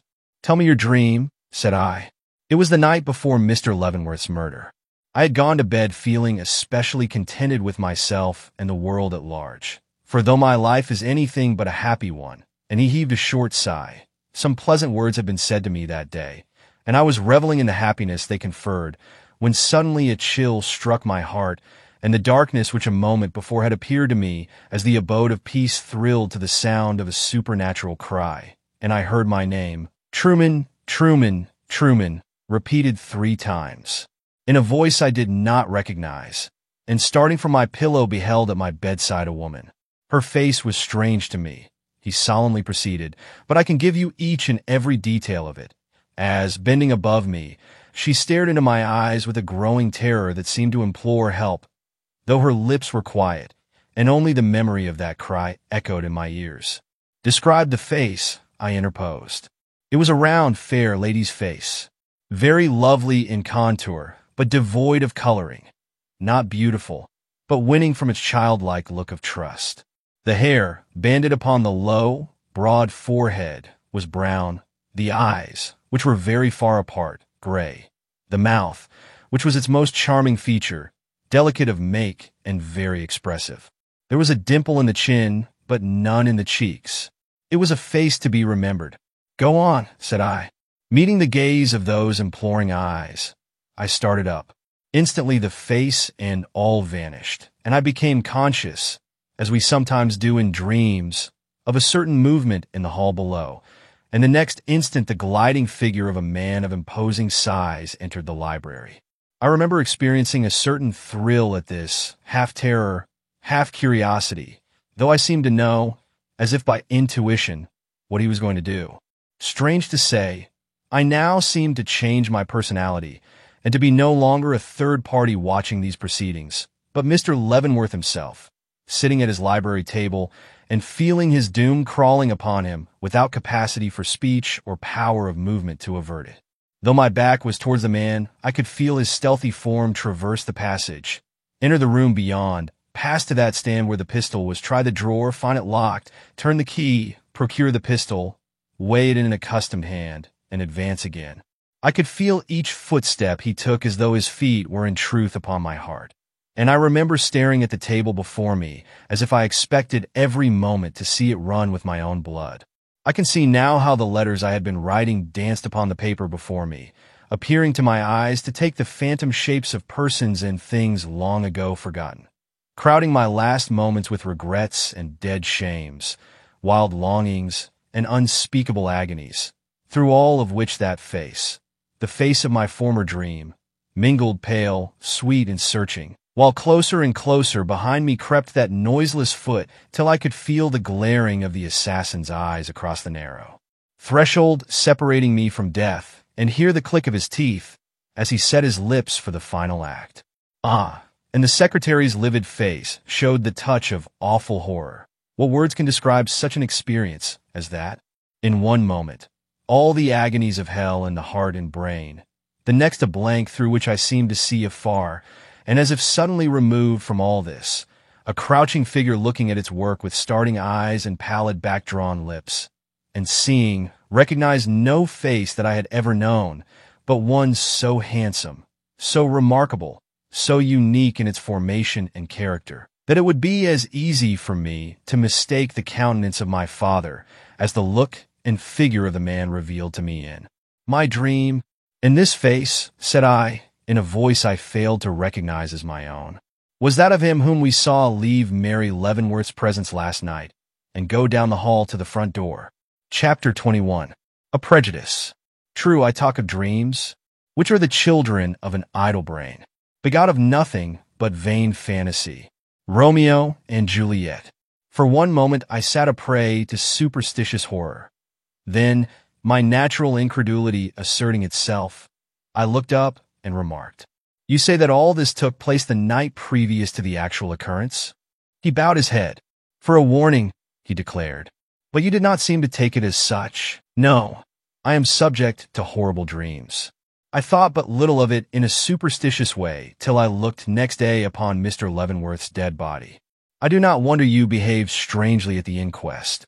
"Ah, sir," he returned with a slow, sad smile, "no one knows what I suffered in my endeavors not to tell more than I actually knew, irrespective of my dream, of this murder and the manner of its accomplishment."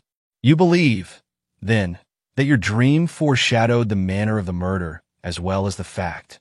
"I do." "It is a pity it did not go a little further, then, and tell us how the assassin escaped from, if not how he entered, a house so securely fastened." His face flushed. "That would have been convenient," he repeated. "Also, if I had been informed where Hannah was, and why a stranger and a gentleman should have stooped to the committal of such a crime." Seeing that he was nettled, I dropped my bantering vein. "Why do you say a stranger?" I asked. "Are you so well acquainted with all who visit that house as to be able to say who are and who are not strangers to the family?" "I am well acquainted with the faces of their friends, and Henry Clavering is not amongst the number. But were you ever with Mr. Leavenworth," I interrupted, "when he has been away from home? In the country, for instance, or upon his travels?" "No, but the negative came with some constraint." "Yet I suppose he was in the habit of absenting himself from home?" "Certainly. Can you tell me where he was last July? He and the ladies?" "Yes, sir. They went to the famous watering place, you know." "Ah," he cried, seeing a change in my face. "Do you think he could have met them there?" I looked at him for a moment, then, rising in my turn, stood level with him, and exclaimed, "You are keeping something back, Mr. Harwell. You have more knowledge of this man than you have hitherto given me to understand." "What is it?" He seemed astonished at my penetration, but replied, "I know no more of the man than I have already informed you. But," and a burning flush crossed his face, "if you are determined to pursue this matter," and he paused with an inquiring look, "I am resolved to find out all I can about Henry Clavering," was my decided answer. "Then," said he, I can tell you this much. Henry Clavering wrote a letter to Mr. Leavenworth a few days before the murder, which I have some reason to believe produced a marked effect upon the household. And, folding his arms, the secretary stood quietly awaiting my next question. How do you know? I asked. I opened it by mistake. I was in the habit of reading Mr. Leavenworth's business letters, and this, being from one unaccustomed to write to him, lacked the mark which usually distinguished those of a private nature. And you saw the name of Clavering? I did. Henry Ritchie Clavering. Did you read the letter? I was trembling now. The secretary did not reply. Mr. Harwell, I reiterated, this is no time for false delicacy. Did you read that letter? I did, but hastily and with an agitated conscience. You can, however, recall its general drift? It was some complaint in regard to the treatment received by him at the hand of one of Mr. Leavenworth's nieces. I remember nothing more. Which niece? There were no names mentioned, but you inferred. No, sir. That is just what I did not do. I forced myself to forget the whole thing, and yet you say it produced an effect upon the family? I can see now that it did. None of them have ever appeared quite the same as before.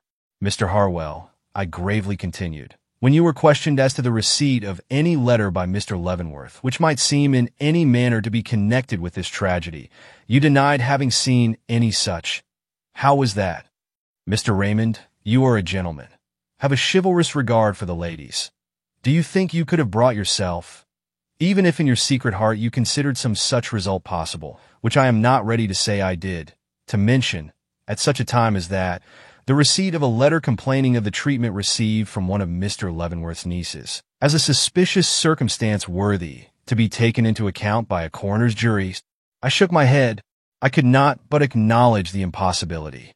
What reason had I for thinking that letter was one of importance? I knew of no Henry Ritchie Clavering, and yet you seemed to think it was. I remember you hesitated before replying. It is true, but not as I should hesitate now. If the question were put to me again, silence followed these words, during which I took 2 or 3 turns up and down the room. This is all very fanciful, I remarked, laughing in the vain endeavor to throw off the superstitious horror his words had awakened. He bent his head in assent. I know it, said he. I am practical myself in broad daylight, and recognize the flimsiness of an accusation based upon a poor, hard-working secretary's dream, as plainly as you do. This is the reason I desired to keep from speaking at all. But Mr. Raymond, and his long, thin hand fell upon my arm with a nervous intensity which gave me almost the sensation of an electrical shock. If the murderer of Mr. Leavenworth is ever brought to confess his deed, mark my words, he will prove to be the man of my dream. I drew a long breath.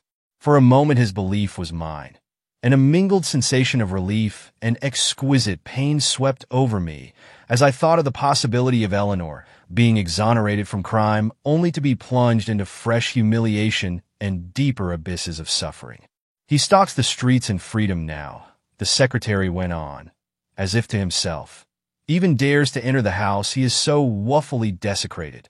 But justice is justice, and, sooner or later, something will transpire which will prove to you that a premonition so wonderful as that I received had its significance, that the voice calling Truman, Truman, was something more than the empty utterances of an excited brain, that it was justice itself, calling attention to the guilty.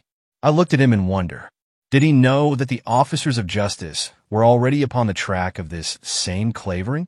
I judged not from his look, but felt an inclination to make an effort and see. You speak with strange conviction, I said, but in all probability you are doomed to be disappointed. So far as we know, Mr. Clavering is a respectable man. He lifted his hat from the table. I do not propose to denounce him. I do not even propose to speak his name again. I am not a fool, Mr. Raymond. I have spoken thus plainly to you only in explanation of last night's most unfortunate betrayal. And while I trust you will regard what I have told you as confidential, I also hope you will give me credit for behaving, on the whole, as well as could be expected under the circumstances. And he held out his hand. Certainly, I replied as I took it. Then, with a sudden impulse to test the accuracy of this story of his, inquired if he had any means of verifying his statement of having had this dream at the time spoken of. That is, before the murder and not afterwards. No, sir. I know myself that I had it the night previous to that of Mr. Leavenworth's death, but I cannot prove the fact. Did not speak of it next morning to anyone? Oh, no, sir. I was scarcely in a position to do so. Yet it must have had a great effect upon you, unfitting you for work. Nothing unfits me for work, was his bitter reply. I believe you, I returned, remembering his diligence for the last few days. But you must at least have shown some traces of having passed an uncomfortable night. Have you no recollection of anyone speaking to you in regard to your appearance the next morning?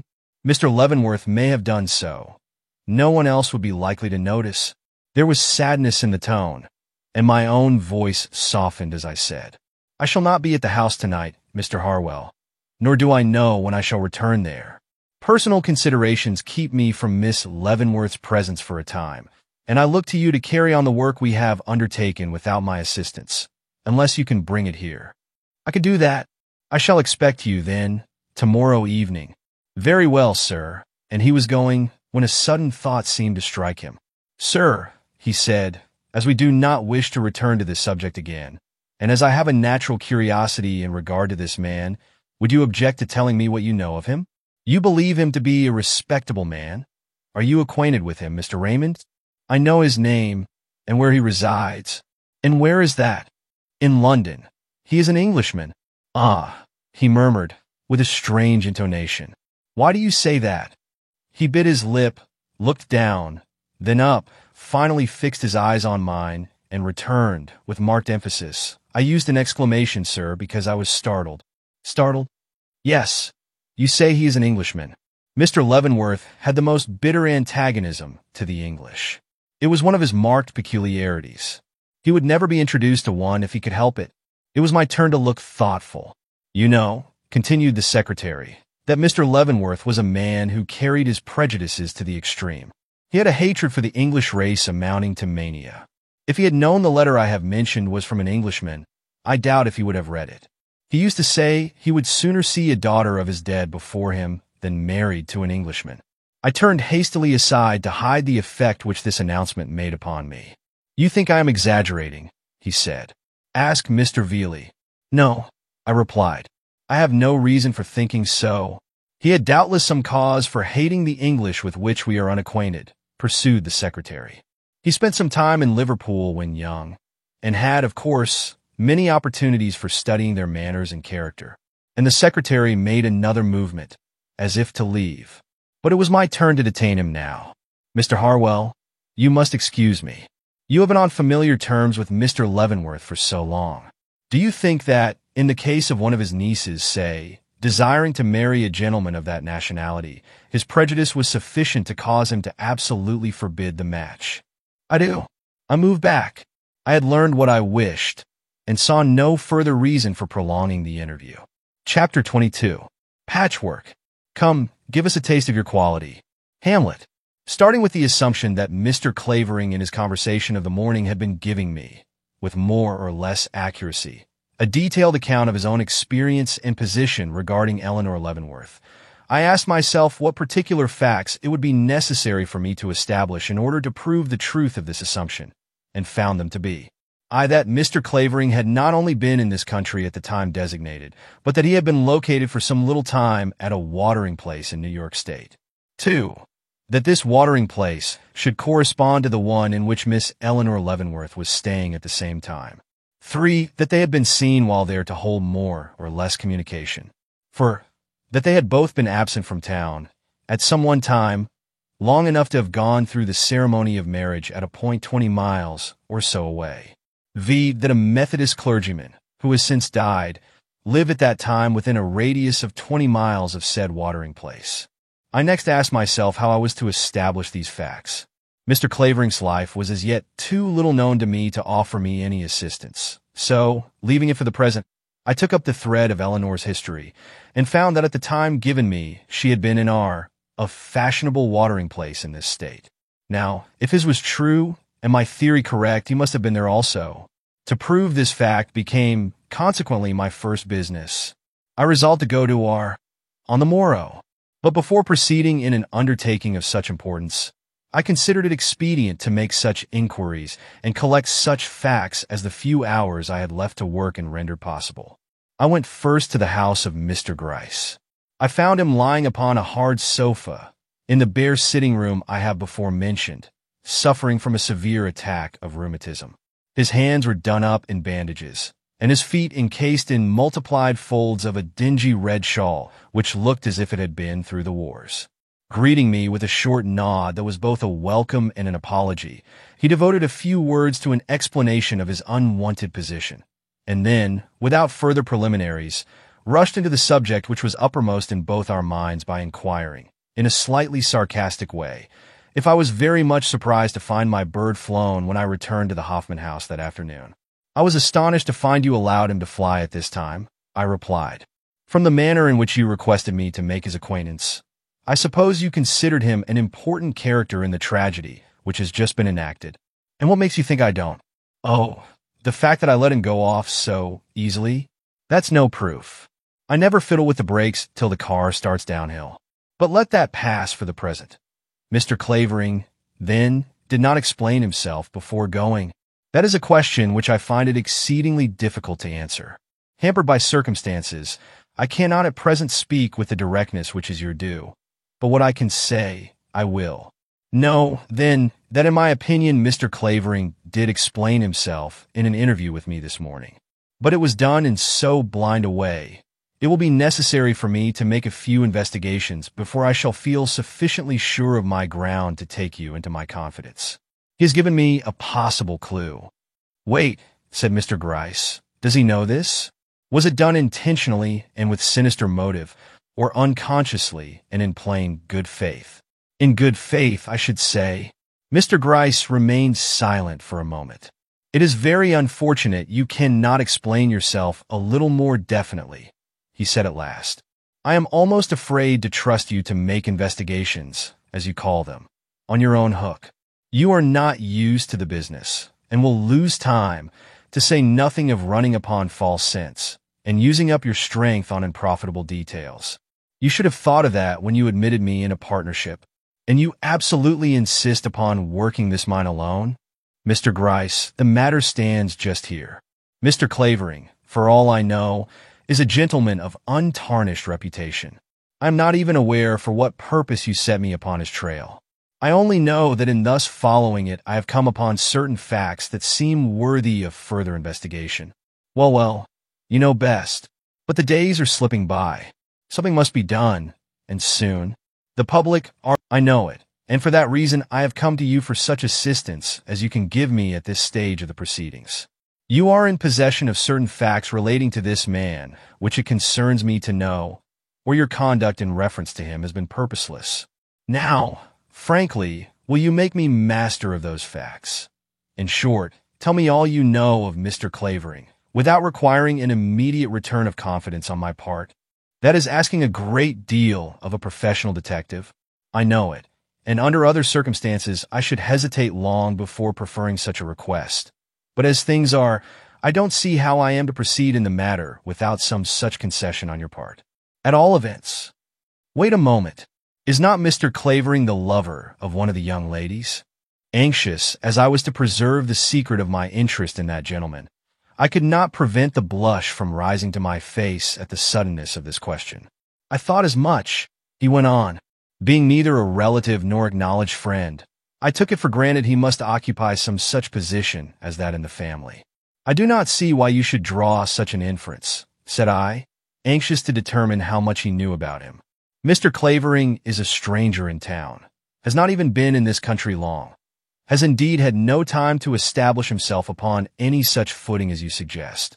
This is not the only time Mr. Clavering has been in New York. He was here a year ago to my certain knowledge. You know that? Yes. How much more do you know? Can it be possible I am groping blindly about for facts which are already in your possession? I pray you listen to my entreaties, Mr. Gryce, and acquaint me at once with what I want to know. You will not regret it. I have no selfish motive in this matter. If I succeed, the glory shall be yours. If I fail, the shame of the defeat shall be mine. That is fair, he muttered. And how about the reward? My reward will be to free an innocent woman from the imputation of crime which hangs over her. This assurance seemed to satisfy him. His voice and appearance changed. For a moment, he looked quite confidential. Well, said he. And what is it you want to know? I should first like to know how your suspicions came to light on him at all. What reason had you for thinking a gentleman of his bearing and position was in any way connected with this affair? That is a question you ought not to be obliged to put, he returned. How so? Simply because the opportunity of answering it was in your hands before ever it came into mine. What do you mean? Don't you remember the letter mailed in your presence by Miss Mary Leavenworth during your drive from her home to that of her friend in 37th Street? On the afternoon of the inquest? Yes, certainly, but you never thought to look at its superscription before it was dropped into the box. I had neither opportunity nor right to do so. Was it not written in your presence? It was, and you never regarded the affair as worth your attention? However I may have regarded it, I did not see how I could prevent Miss Leavenworth from dropping a letter into a box if she chose to do so.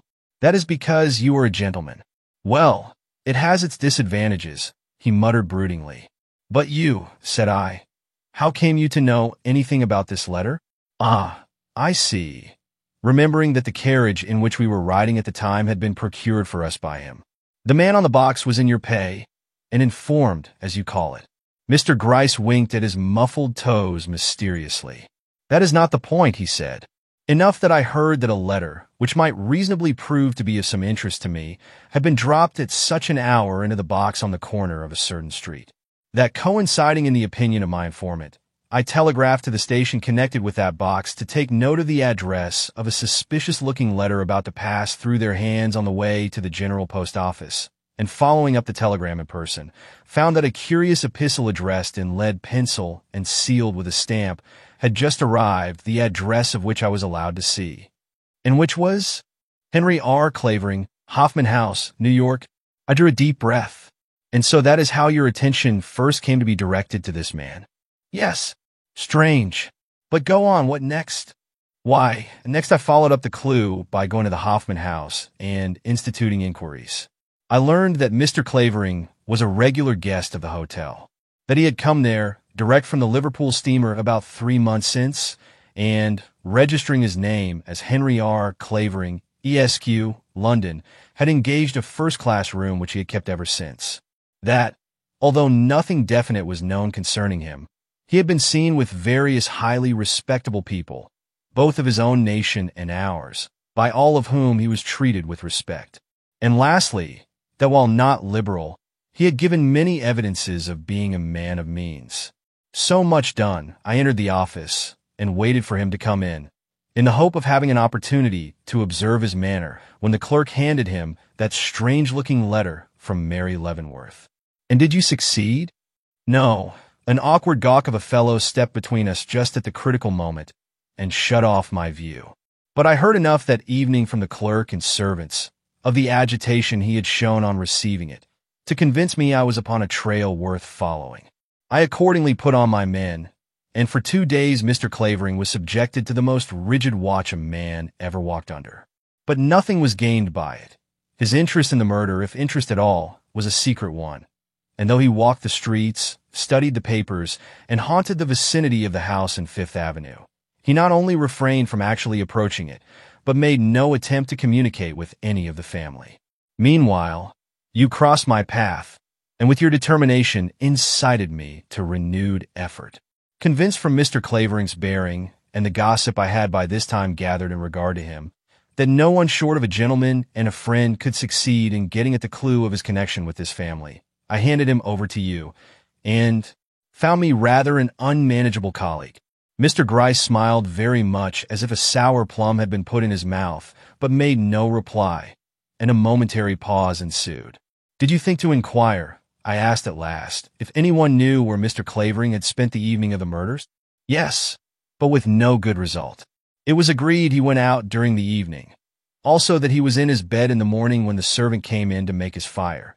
But further than this no one seemed posted.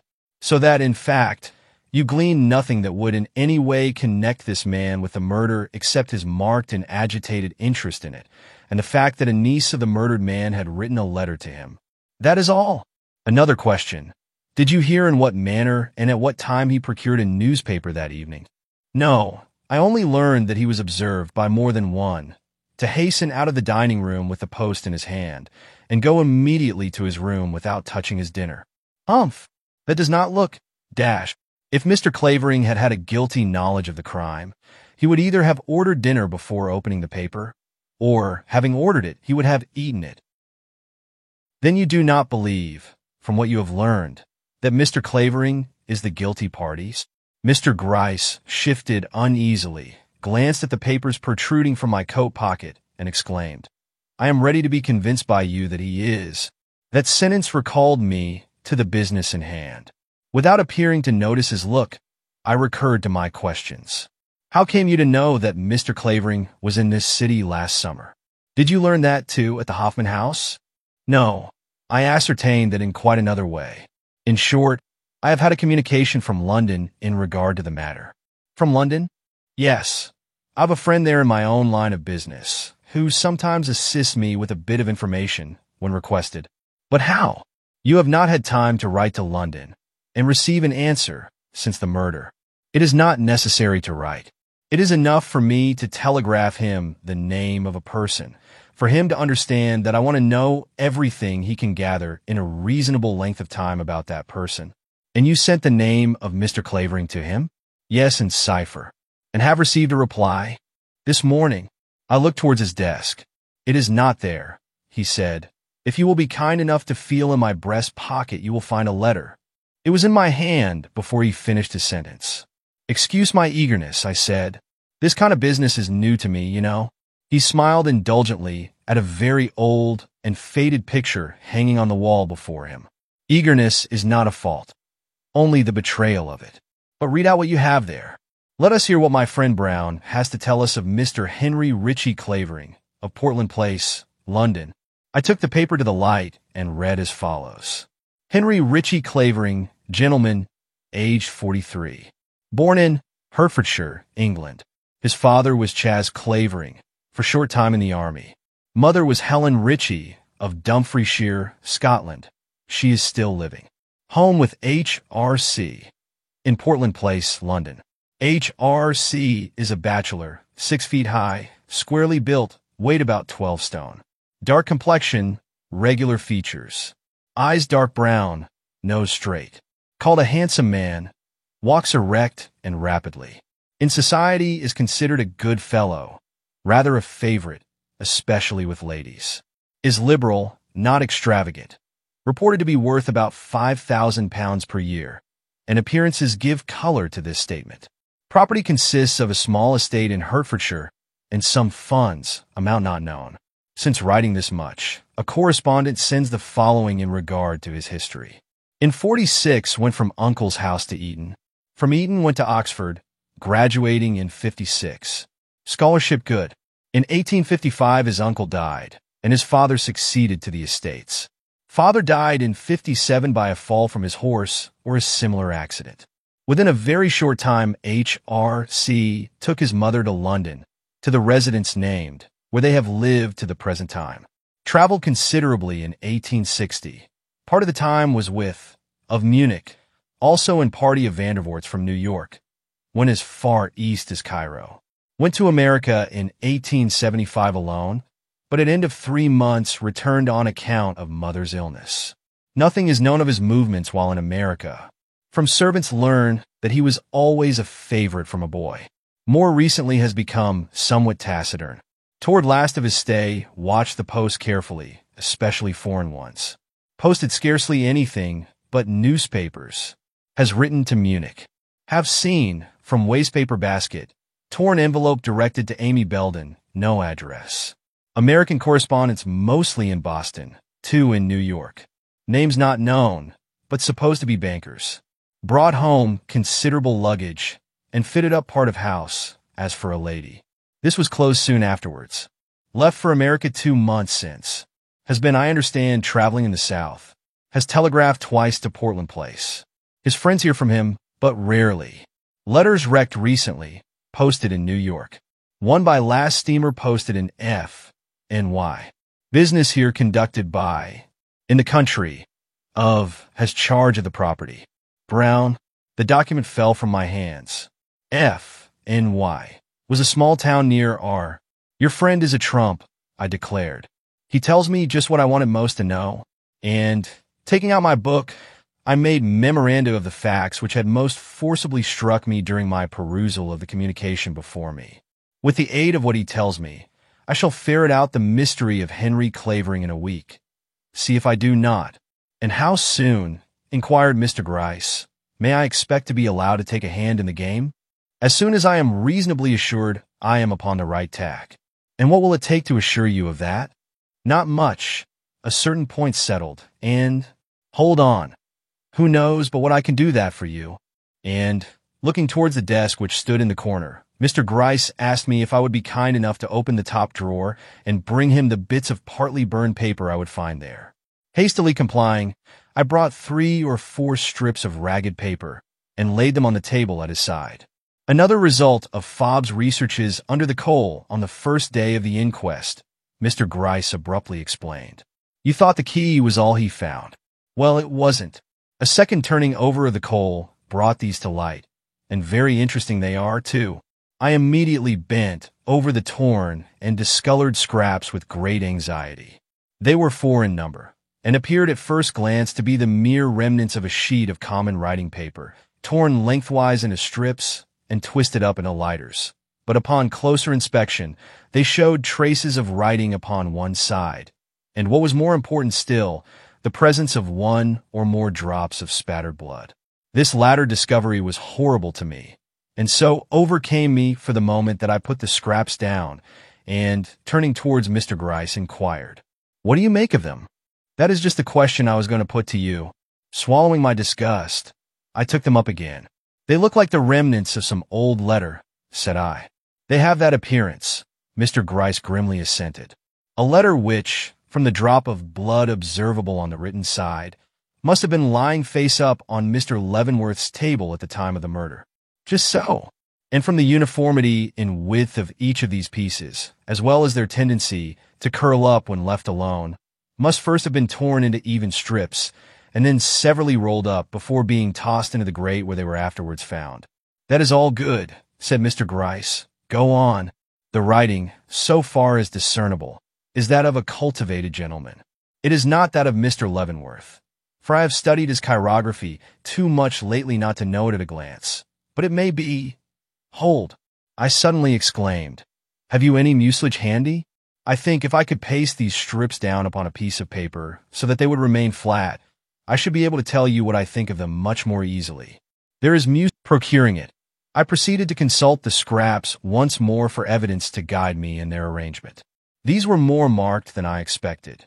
The longer and best preserved strip, with its Mr. Hoare at the top, showing itself at first blush to be the left-hand margin of the letter, while the machine-cut edge of the next in length presented tokens fully as conclusive of its being the right-hand margin of the same.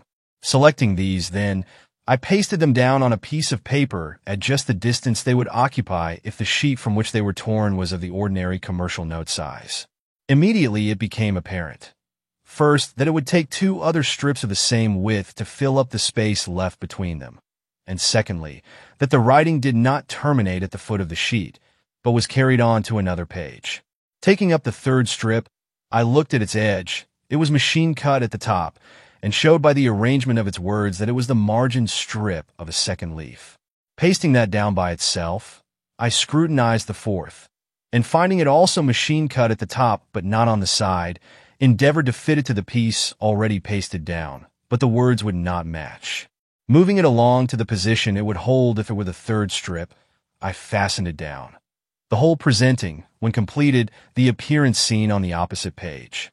Well, exclaimed Mr. Gryce, that's business. Then, as I held it up before his eyes, but don't show it to me. Study it yourself, and tell me what you think of it. Well, said I, this much is certain, that it is a letter directed to Mr. Leavenworth from some house, and dated. Let's see. That is an H, isn't it? And I pointed to the one letter just discernible on the line under the word house. I should think so, but don't ask me. It must be an H. The year is 1875, and this is not the termination of either January or February. Dated, then, March 1st, 1876, and signed. Mr. Gryce rolled his eyes in anticipatory ecstasy towards the ceiling. By Henry Clavering, I announced without hesitation. Mr. Gryce's eyes returned to his swathed finger ends. Humph! How do you know that? Wait a moment, and I'll show you. And, taking out of my pocket the card which Mr. Clavering had handed me as an introduction at our late interview, I laid it underneath the last line of writing on the second page. One glance was sufficient. Henry Ritchie Clavering on the card. H. Chia, in the same handwriting on the letter. Clavering it is, said he, without a doubt. But I saw he was not surprised. And now, I continued, for its general tenor and meaning, and, commencing at the beginning, I read aloud the words as they came, with pauses at the breaks, something as follows. Mr. Hoare dear, a niece whom yo, one too who see, the love and trust. Any other man say, audible so char. She and face fo, conversation. Airy Rose has its, Rose is no exception. Ely as she is char, tender as she is s, pable of tramplin, one who trusted, heart. Him too, he owes a honor, ants. If, t believe, her too, cruel. Face, what is, please serve, yours. H. It reads like a complaint against one of Mr. Leavenworth's nieces, I said, and started at my own words. What is it? Cried Mr. Gryce. What is the matter? Why, said I, the fact is I have heard this very letter spoken of. It is a complaint against one of Mr. Leavenworth's nieces, and was written by Mr. Clavering. And I told him of Mr. Harwell's communication in regard to the matter. Ah, then Mr. Harwell has been talking, has he? I thought he had forsworn gossip. Mr. Harwell and I have seen each other almost daily for the last 2 weeks, I replied. It would be strange if he had nothing to tell me. And he says he has read a letter written to Mr. Leavenworth by Mr. Clavering? Yes, but the particular words of which he has now forgotten. These few here may assist him in recalling the rest. I would rather not admit him to a knowledge of the existence of this piece of evidence. I don't believe in letting anyone into our confidence whom we can conscientiously keep out. I see you don't, dryly responded Mr. Gryce. Not appearing to notice the fling conveyed by these words, I took up the letter once more and began pointing out such half-formed words in it as I thought we might venture to complete, as the whore, yo, see, beautiful, har, for tramplin, pable, serve. This done, I next proposed the introduction of such others as seemed necessary to the sense, as Leavenworth after Horatio, Sir after dear, have with a possible you before a niece, Thorn after it's in the phrase Rose has its, on after trampling, whom after to, dead after a, you after if, me ask after believe, beautiful after cruel. Between the columns of words thus furnished I interposed a phrase or two, here and there, the whole reading upon its completion as follows. House, March 1st, 1876. Mr. Horatio Leavenworth. Dear Sir, you have a niece whom you won to, who seems worthy the love and trust of any other man's, so beautiful, so charming is she in face, form, and conversation. But every rose has its thorn, and this Rose is no exception. Lovely as she is, charming as she is, tender as she is capable of trampling on one who trusted her heart, him to whom she owes a debt of honor, aunts. If you don't believe me, ask her to her cruel, beautiful face what is her humble servant, yours, Henry Ritchie Clavering. I think that will do, said Mr. Gryce. Its general tenor is evident, and that is all we want at this time. The whole tone of it is anything but complimentary to the lady it mentions, I remarked. He must have had, or imagined he had, some desperate grievance to provoke him to the use of such plain language in regard to one he can still characterize as tender, charming, beautiful. Grievances are apt to lie back of mysterious crimes. I think I know what this one was, I said, but seeing him look up, must decline to communicate my suspicion to you for the present. My theory stands unshaken, and in some degree confirmed, and that is all I can say. Then this letter does not supply the link you wanted? No, it is a valuable bit of evidence, but it is not the link I am in search of just now. Yet it must be an important clue, or Eleanor Leavenworth would not have been to such pains, First, to take it in the way she did from her uncle's table, and secondly, wait, what makes you think this is the paper she took, or was believed to have taken, from Mr. Leavenworth's table on that fatal morning? Why, the fact that it was found together with the key, which we know she dropped into the grate, and that there are drops of blood on it. I shook my head. Why do you shake your head? Asked Mr. Gryce. Because I am not satisfied with your reason for believing this to be the paper taken by her from Mr. Leavenworth's table. And why? Well, first, because Fobbs does not speak of seeing any paper in her hand when she bent over the fire, leaving us to conclude that these pieces were in the scuttle of coal she threw upon it, which surely you must acknowledge to be a strange place for her to have put a paper she took such pains to gain possession of. And, secondly, for the reason that these scraps were twisted as if they had been used for curl papers, or something of that kind. The detective's eye stole in the direction of my necktie, which was as near as he ever came to a face. You are a bright one, said he, a very bright one. I quite admire you, Mr. Raymond. A little surprised and not altogether pleased with this unexpected compliment, I regarded him doubtfully for a moment, and then asked, What is your opinion upon the matter? Oh, I have no opinion. I gave up everything of that kind when I put the affair into your hands. Still, that the letter of which these scraps are the remnant was on Mr. Leavenworth's table at the time of the murder is believed. That upon the body being removed, a paper was taken from the table by Miss Eleanor Leavenworth is also believed. That when she found her action had been noticed, and attention called to this paper and the key, she resorted to subterfuge in order to escape the vigilance of the watch that had been set over her, and, partially succeeding in her endeavor, flung the key into the fire from which these same scraps were afterwards recovered, is also known. The conclusion I leave to your judgment. Very well, then, said I, rising. We will let conclusions go for the present. My mind must be satisfied in regard to the truth or falsity of a certain theory of mine, for my judgment to be worth much on this or any other matter connected with the affair. And, only waiting to get the address of his subordinate P, in case I should need assistance in my investigations, I left Mr. Gryce and proceeded immediately to the house of Mr. Veely. Chapter 23. The Story of a Charming Woman. Fay, fi, fo, fum. I smell the blood of an Englishman. Old song. I hold you as a thing enskied and sainted. Measure for measure. You have never heard, then, the particulars of Mr. Leavenworth's marriage? It was my partner who spoke. I had been asking him to explain to me Mr. Leavenworth's well-known antipathy to the English race. No, if you had, you would not need to come to me for this explanation. But it is not strange you are ignorant of the matter. I doubt if there are half a dozen persons in existence who could tell you where Horatio Leavenworth found the lovely woman who afterwards became his wife, much less give you any details of the circumstances which led to his marriage. I am very fortunate, then, in being in the confidence of one who can. What were those circumstances, Mr. Veely? It will aid you but little to hear. Horatio Leavenworth, when a young man, was very ambitious, so much so that at one time he aspired to marry a wealthy lady of Providence. But chancing to go to England, he there met a young woman whose grace and charm had such an effect upon him that he relinquished all thought of the Providence lady, though it was some time before he could face the prospect of marrying the one who had so greatly interested him, as she was not only in humble circumstances, but was encumbered with a child concerning whose parentage the neighbors professed ignorance, and she had nothing to say. But, as is very apt to be the case in an affair like this, love and admiration soon got the better of worldly wisdom.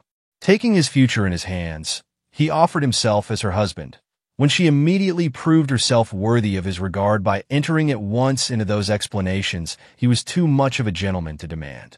The story she told was pitiful. She proved to be an American by birth, her father having been a well-known merchant of Chicago. While he lived, her home was one of luxury, but just as she was emerging into womanhood, he died. It was at his funeral she met the man destined to be her ruin. How he came there she never knew. He was not a friend of her father's. It is enough he was there and saw her, and that in 3 weeks, don't shudder, she was such a child, they were married. In 24 hours she knew what that word meant for her. It meant blows. Everett, I am telling no fanciful story. In 24 hours after that girl was married, her husband, coming drunk into the house, found her in his way, and knocked her down. It was but the beginning. Her father's estate, on being settled up, proving to be less than expected, he carried her off to England, where he did not wait to be drunk in order to maltreat her. She was not free from his cruelty night or day. Before she was 16, she had run the whole gamut of human suffering, and that, not at the hands of a coarse, common ruffian, but from an elegant, handsome, luxury-loving gentleman, whose taste in dress was so nice he would sooner fling a garment of hers into the fire than see her go into company clad in a manner he did not consider becoming. She bore it till her child was born. Then she fled. 2 days after the little one saw the light, she rose from her bed and, taking her baby in her arms, ran out of the house. The few jewels she had put into her pocket supported her till she could set up a little shop. As for her husband, she neither saw him, nor heard from him, from the day she left him till about 2 weeks before Horatio Leavenworth first met her, when she learned from the papers that he was dead. She was, therefore, free, but though she loved Horatio Leavenworth with all her heart, she would not marry him. She felt herself forever stained and soiled by the one awful year of abuse and contamination. Nor could he persuade her. Not till the death of her child, a month or so after his proposal, did she consent to give him her hand and what remained of her unhappy life. He brought her to New York, surrounded her with luxury and every tender care, but the arrow had gone too deep. 2 years from the day her child breathed its last, she too died. It was the blow of his life to Horatio Leavenworth. He was never the same man again. Though Mary and Eleanor shortly after entered his home, he never recovered his old light-heartedness. Money became his idol, and the ambition to make and leave a great fortune behind him modified all his views of life. But one proof remained that he never forgot the wife of his youth, and that was he could not bear to have the word Englishman uttered in his hearing. Mr. Veely paused, and I rose to go. "Do you remember how Mrs. Leavenworth looked?" I asked. "Could you describe her to me?" He seemed a little astonished at my request, but immediately replied, "She was a very pale woman, not strictly beautiful, but of a contour and expression of great charm. Her hair was brown, her eyes gray, and very wide apart." He nodded, looking still more astonished. "How came you to know? Have you seen her picture?" I did not answer that question.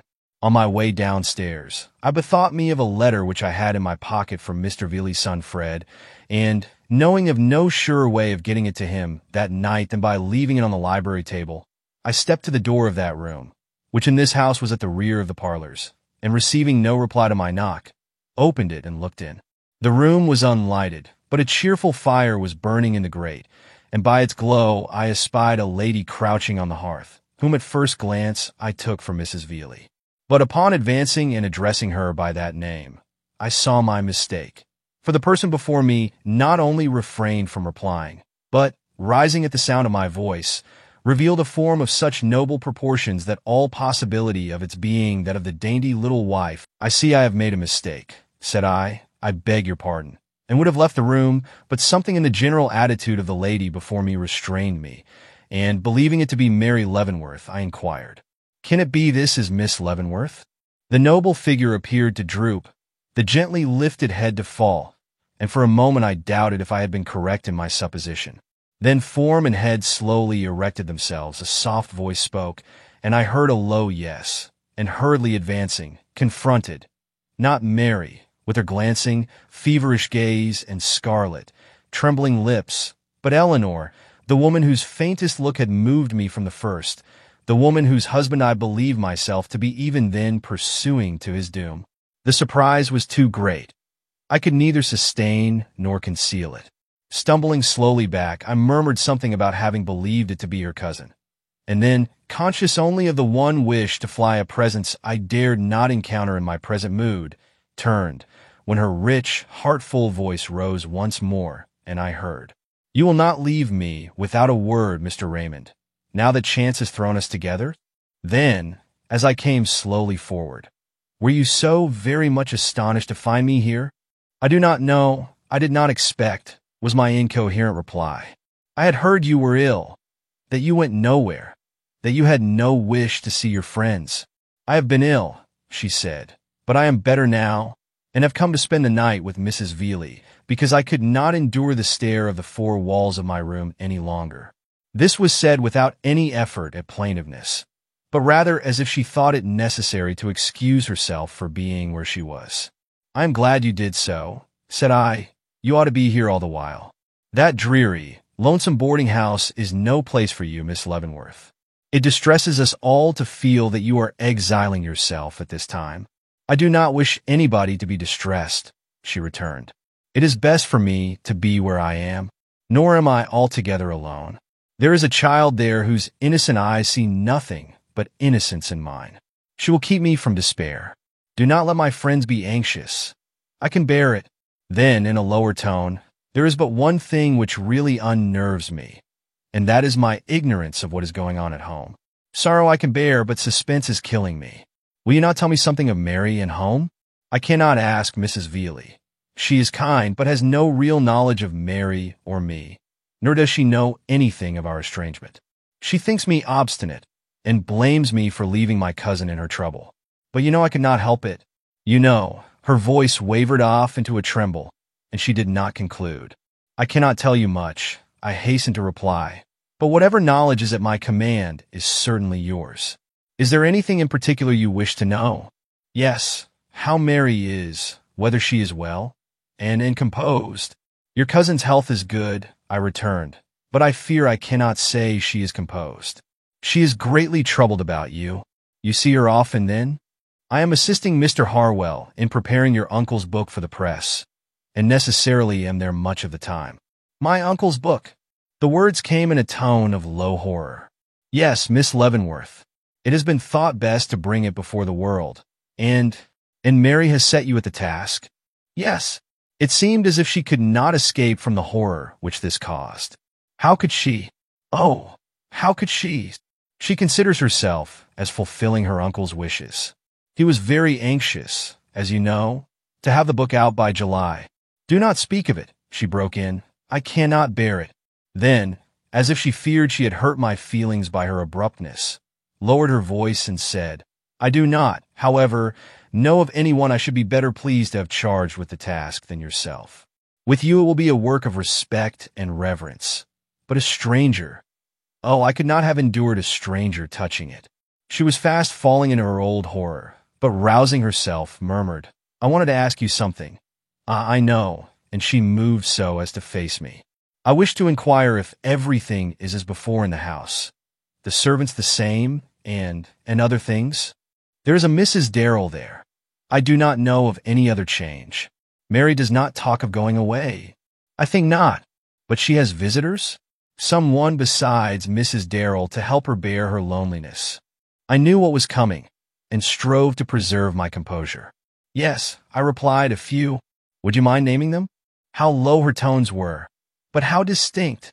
"Certainly not. Mrs. Veeley, Mrs. Gilbert, Miss Martin, and a—" "Go on," she whispered. "A gentleman by the name of Clavering." "You speak that name with evident embarrassment," she said after a moment of intense anxiety on my part. "May I inquire why?" Astounded, I raised my eyes to her face. It was very pale, and wore the old look of self-repressed calm I remembered so well. I immediately dropped my gaze. "Why?" "Because there are some circumstances surrounding him which have struck me as peculiar." "How so?" she asked. "He appears under two names. Today it is Clavering. A short time ago it was—" "Go on." "Robbins." Her dress rustled on the hearth. There was a sound of desolation in it, but her voice when she spoke was expressionless as that of an automaton. "How many times has this person, of whose name you do not appear to be certain, been to see Mary?" "Once." "When was it?" "Last night." "Did he stay long?" "About 20 minutes, I should say." "And do you think he will come again?" "No." "Why?" "He has left the country." A short silence followed this. I felt her eyes searching my face, but doubt whether, if I had known she held a loaded pistol, I could have looked up at that moment. "Mr. Raymond," she at length observed in a changed tone, "the last time I saw you, you told me you were going to make some endeavor to restore me to my former position before the world. I did not wish you to do so then, nor do I wish you to do so now. Can you not make me comparatively happy? Then, by assuring me you have abandoned or will abandon a project so hopeless. It is impossible, I replied with emphasis. I cannot abandon it. Much as I grieve to be a source of sorrow to you, it is best you should know that I can never give up the hope of writing you while I live. She put out her hand in a sort of hopeless appeal, inexpressibly touching to behold in the fast, waning firelight. But I was relentless. I should never be able to face the world or my own conscience if, through any weakness of my own, I should miss the blessed privilege of setting the wrong right and saving a noble woman from unmerited disgrace. And then, seeing she was not likely to reply to this, drew a step nearer and said, "Is there not some little kindness I can show you, Miss Leavenworth? Is there no message you would like taken, or act it would give you pleasure to see performed?" She stopped to think. "No," said she, "I have only one request to make, and that you refuse to grant." "For the most unselfish of reasons," I urged. She slowly shook her head. "You think so?" Then, before I could reply, I could desire one little favor shown me, however. "What is that?" "That if anything should transpire, if Hannah should be found, or my presence required in any way, you will not keep me in ignorance. That you will let me know the worst when it comes, without fail." "I will."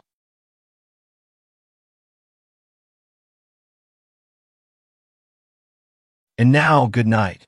Mrs. Veely is coming back, and you would scarcely wish to be found here by her."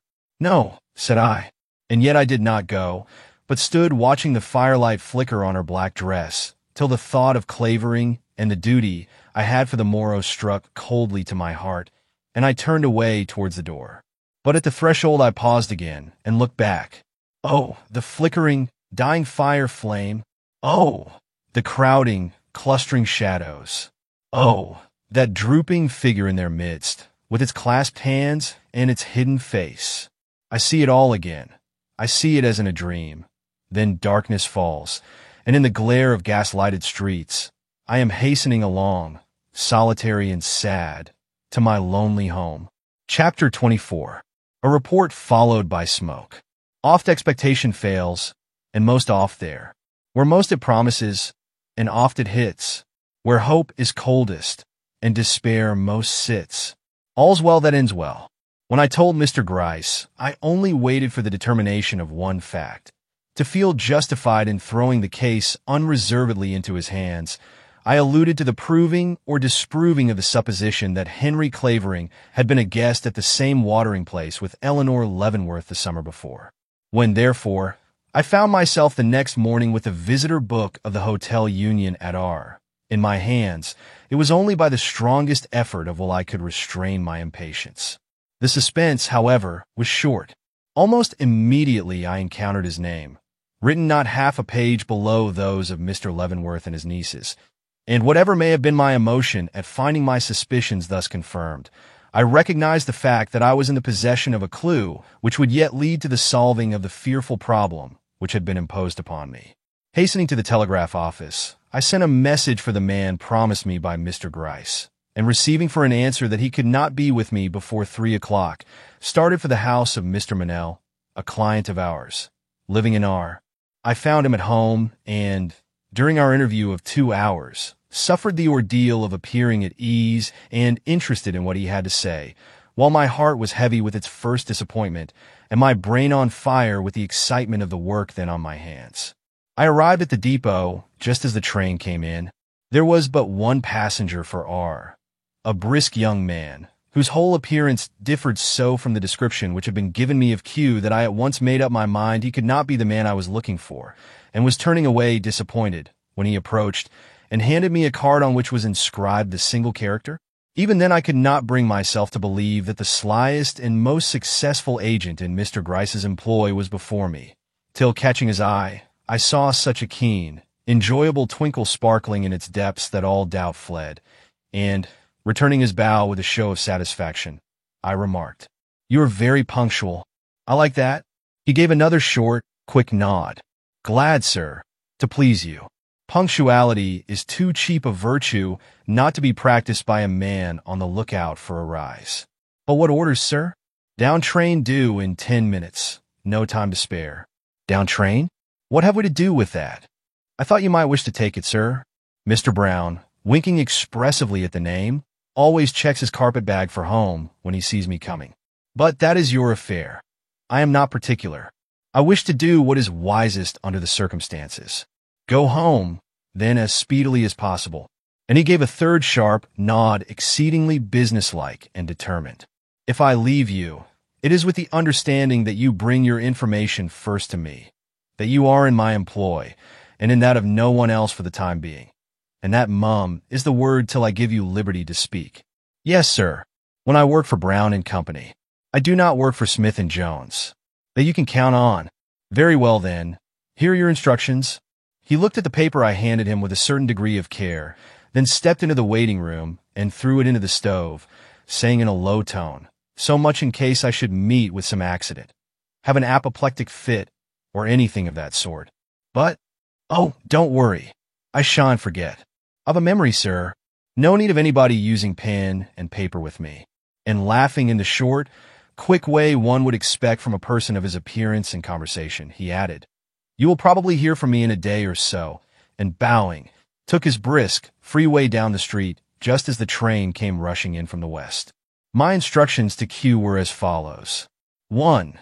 To find out on what day, and in whose company, the Mrs. Leavenworth arrived at R, the year before. What their movements had been while there, and in whose society they were oftenest to be seen. Also the date of their departure, and such facts as could be gathered in regard to their habits, etc. 2. Ditto in respect to a Mr. Henry Clavering, fellow guest, and probable friend of said ladies. 3. Name of individual fulfilling the following requirements. Clergyman, Methodist, deceased since last December or thereabouts, who in July of '75 was located in some town not over 20 miles from R. 4. Also name and present whereabouts of a man at that time in service of the above. To say that the interval of time necessary to a proper inquiry into these matters was passed by me in any reasonable frame of mind would be to give myself credit for an equanimity of temper which I unfortunately do not possess. Never have days seemed so long as the two which interposed between my return from R and the receipt of the following letter. Sir, individuals mentioned arrived in R, July 3rd, 1875.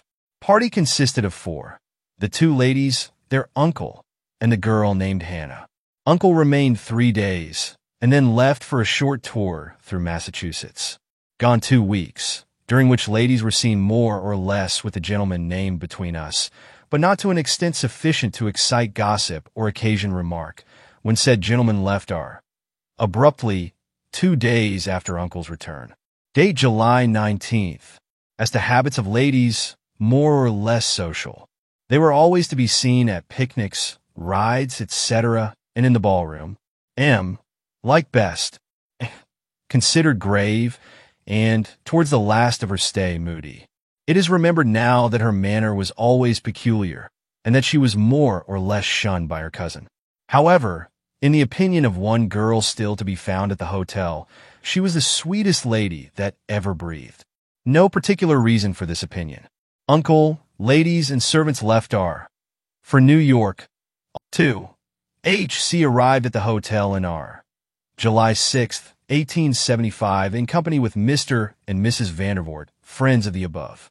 Left July 19th, 2 weeks from day of arrival. Little to be learned in regard to him. Remembered as the handsome gentleman who was in the party with the L girls. And that is all. 3. F, a small town some 16 or 17 miles from R, had for its Methodist minister, in July of last year, a man who has since died, Samuel Stebbins by name. Date of decease, January 7th of this year. 4. Name of man in employ of S.S. at that time is Timothy Cook. He has been absent but returned to F 2 days ago. Can be seen if required. Ah! I cried aloud at this point, in my sudden surprise and satisfaction. Now we have something to work upon. And sitting down, I penned the following reply. T.C. wanted by all means. Also any evidence going to prove that H.C. and E.L. were married at the house of Mr. S. on any day of July or August last. Next morning came the following telegram. T.C. on the road. Remembers a marriage. Will be with you by 2 p.m. At 3 o'clock of that same day, I stood before Mr. Gryce. "I am here to make my report," I announced. The flicker of a smile passed over his face, and he gazed for the first time at his bound-up finger ends with a softening aspect which must have done them good. "I'm ready," said he. "Mr. Gryce," I began, "do you remember the conclusion we came to at our first interview in this house?" "I remember the one you came to." Well, I acknowledged a little peevishly, the one I came to then. It was this: that if we could find to whom Eleanor Leavenworth felt she owed her best duty in love, we should discover the man who murdered her uncle. And do you imagine you have done this?" "I do." His eyes stole a little nearer my face. "Well, that is good. Go on." "When I undertook this business of clearing Eleanor Leavenworth from suspicion," I resumed, "it was with the premonition that this person would prove to be her lover. But I had no idea he would prove to be her husband." Mr. Gryce's gaze flashed like lightning to the ceiling. "What?" he ejaculated with a frown. "The lover of Eleanor Leavenworth is likewise her husband," I repeated. "Mr. Clavering holds no lesser connection to her than that." "How have you found that out?"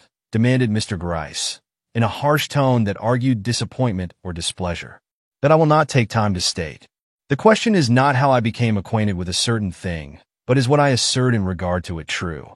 If you will cast your eye over this summary of events gleaned by me from the lives of these two persons, I think you will agree with me that it is," and I held up before his eyes the following. During the 2 weeks commencing July 6th of the year 1875 and ending July 19th of the same year, Henry R. Clavering of London and Eleanor Leavenworth of New York were guests of the same hotel. Fact proved by Visitor Book of the Hotel Union at R, New York. They were not only guests of the same hotel, but are known to have held more or less communication with each other. Fact proved by such servants now employed in R, as were in the hotel at that time. July 19th, Mr. Clavering left R abruptly, a circumstance that would not be considered remarkable if Mr. Leavenworth, whose violent antipathy to Englishmen as husbands is publicly known, had not just returned from a journey. July 30th, Mr. Clavering was seen in the parlor of Mr. Stebbins, the Methodist minister at F, a town about 16 miles from R, where he was married to a lady of great beauty. Proved by Timothy Cook, a man in the employ of Mr. Stebbins, who was called in from the garden to witness the ceremony and sign a paper supposed to be a certificate. July 31st, Mr. Clavering takes steamer for Liverpool. Proved by newspapers of that date. September, Eleanor Leavenworth in her uncle's house in New York, conducting herself as usual, but pale of face and preoccupied in manner. Proved by servants then in her service.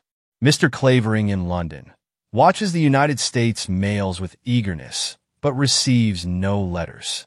Fits up room elegantly, as for a lady. Proved by secret communication from London. November, Miss Leavenworth still in uncle's house. No publication of her marriage ever made. Mr. Clavering in London shows signs of uneasiness. The room prepared for lady closed. Proved as above. January 17th, 1876. Mr. Clavering, having returned to America, engages room at Hoffman House, New York. March 1st or 2. Mr. Leavenworth receives a letter signed by Henry Clavering, in which he complains of having been ill-used by one of that gentleman's nieces. A manifest shade falls over the family at this time. March 4th. Mr. Clavering, under a false name, inquires at the door of Mr. Leavenworth's house for Miss Eleanor Leavenworth. Proved by Thomas. March 4th, exclaimed Mr. Gryce at this point. That was the night of the murder. Yes, the Mr. Leroy Robbins said to have called that evening was none other than Mr. Clavering. March 19th. Miss Mary Leavenworth, in a conversation with me, acknowledges that there is a secret in the family and is just upon the point of revealing its nature when Mr. Clavering enters the house. Upon his departure, she declares her unwillingness ever to mention the subject again. Mr. Gryce slowly waved the paper aside. And from these facts you draw the inference that Eleanor Leavenworth is the wife of Mr. Clavering? I do. And that, being his wife, it would be natural for her to conceal anything she knew likely to criminate him, always supposing Clavering himself had done anything criminal. Of course, which latter supposition you now propose to justify. which latter supposition it is left for us to justify. A peculiar gleam shot over Mr. Gryce's somewhat abstracted countenance. Then you have no new evidence against Mr. Clavering? I should think the fact just given of his standing in the relation of unacknowledged husband to the suspected party was something. No positive evidence as to his being the assassin of Mr. Leavenworth, I was obliged to admit I had none which he would consider positive. But I can show the existence of motive, and I can likewise show it was not only possible, but probable he was in the house at the time of the murder. Ah, you can, cried Mr. Gryce, rousing a little from his abstraction. The motive was the usual one of self-interest. Mr. Leavenworth stood in the way of Eleanor's acknowledging him as a husband, and he must therefore be put out of the way. Weak. Motives for murders are sometimes weak. The motive for this was not. Too much calculation was shown for the arm to have been nerved by anything short of the most deliberate intention, founded upon the deadliest necessity of passion or avarice. Avarice? One should never deliberate upon the causes which have led to the destruction of a rich man without taking into account that most common passion of the human race. But let us hear what you have to say of Mr. Clavering's presence in the house at the time of the murder. I related what Thomas the butler had told me in regard to Mr. Clavering's call upon Miss Leavenworth that night, and the lack of proof which existed as to his having left the house when supposed to do so. That is worth remembering, said Mr. Gryce at the conclusion. Valueless as direct evidence, it might prove of great value as corroborative. Then, in a graver tone, he went on to say, Mr. Raymond, are you aware that in all this you have been strengthening the case against Eleanor Leavenworth instead of weakening it? I could only ejaculate, in my sudden wonder and dismay. You have shown her to be secret, sly, and unprincipled, capable of wronging those to whom she was most bound, her uncle and her husband. You put it very strongly, said I, conscious of a shocking discrepancy between this description of Eleanor's character and all that I had preconceived in regard to it. No more so than your own conclusions from this story warrant me in doing. Then, as I sat silent, murmured low, and as if to himself, if the case was dark against her before, it is doubly so with this supposition established of her being the woman secretly married to Mr. Clavering. And yet, I protested, unable to give up my hope without a struggle. You cannot believe the noble-looking Eleanor guilty of this horrible crime? No, he slowly said. You might as well know right here what I think about that. I believe Eleanor Leavenworth to be an innocent woman. You do? Then what? I cried, swaying between joy at this admission and doubt as to the meaning of his former expressions. Remains to be done, Mr. Gryce quietly responded. Why, nothing but to prove your supposition a false one. Chapter 25. Timothy Cook. Look here upon this picture and on this. Hamlet. I stared at him in amazement. I doubt if it will be so very difficult, said he. Then, in a sudden burst, where is the man Cook? He is below with Q. That was a wise move. Let us see the boys. Have them up. Step into the door, I called them. I expected, of course, you would want to question them, said I, coming back. In another moment, the spruce Q and the shock-headed Cook entered the room. Ah, said Mr. Gryce, directing his attention at the latter in his own whimsical, non-committal way. This is the deceased Mr. Stebbins' hired man, is it? Well, you look as though you could tell the truth. I usually calculate to do that thing, sir. At all events, I was never called a liar as I can remember. Of course not, returned the affable detective. Then, without any further introduction, what was the first name of the lady you saw married in your master's house last summer? Bless me if I know. I don't think I heard, sir, but you recollect how she looked? As well as if she was my own mother. No disrespect to the lady, sir, if you know her, he made haste to add, glancing hurriedly at me. What I mean is, she was so handsome, I could never forget the look of her sweet face if I lived 100 years. Can you describe her? I don't know, sirs. She was tall and grand-looking, had the brightest eyes and the whitest hand, and smiled in a way to make even a common man like me wish he had never seen her. Would you know her in a crowd? I would know her anywhere. Very well. Now tell us all you can about that marriage. Well, sirs, it was something like this. I had been in Mr. Stebbins' employ about a year, when one morning as I was hoeing in the garden, I saw a gentleman walk rapidly up the road to our gate and come in. I noticed him particularly because he was so fine-looking, unlike anybody in F, and indeed unlike anybody I had ever seen, for that matter. But I shouldn't have thought much about that if there hadn't come along, not 5 minutes after, a buggy with 2 ladies in it, which stopped at our gate too. I saw they wanted to get out, so I went and held their horse for them, and they got down and went into the house. Did you see their faces? No, sir, not then. They had veils on. Very well, go on. I hadn't been to work long before I heard someone calling my name, and looking up, saw Mr. Stebbins standing in the doorway beckoning. I went to him, and he said, "I want you, Tim. Wash your hands and come into the parlor."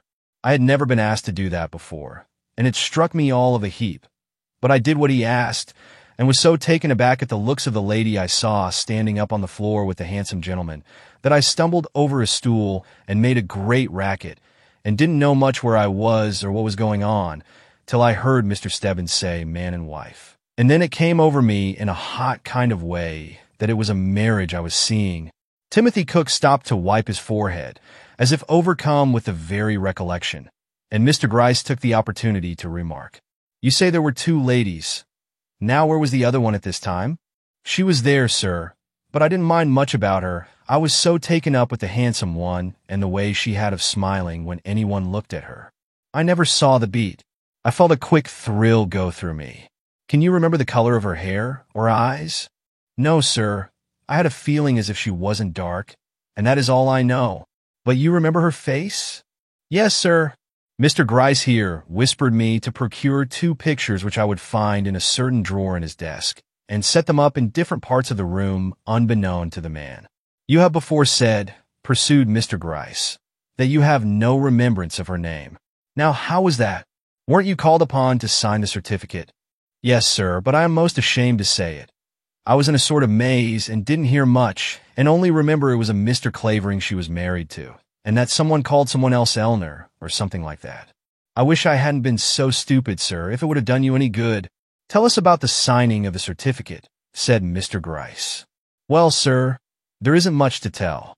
Mr. Stebbins asked me to put my name down in a certain place on a piece of paper he pushed towards me, and I put it down there. That is all. Was there no other name there when you wrote yours?" "No, sir." Afterwards, Mr. Stebbins turned towards the other lady, who now came forward, and asked her if she wouldn't please sign it too. And she said, yes, and came very quickly and did so. "And didn't you see her face then?" "No, sir. Her back was to me when she threw by her veil, and I only saw Mr. Stebbins staring at her as she stooped, with a kind of wonder on his face, which made me think she might have been something worth looking at too." "Well, what happened then?" "I don't know, sir. I went stumbling out of the room, and didn't see anything more." "Where were you when the ladies went away?" "In the garden, sir. I had gone back to my work." "You saw them then? Was the gentleman with them?" "No, sir. That was the queer part of it all. They went back as they came, and so did he. And in a few minutes Mr. Stebbins came out where I was, and told me I was to say nothing about what I had seen, for it was a secret." "Were you the only one in the house who knew anything about it? Weren't there any women around?" "No, sir. Miss Stebbins had gone to the sewing circle."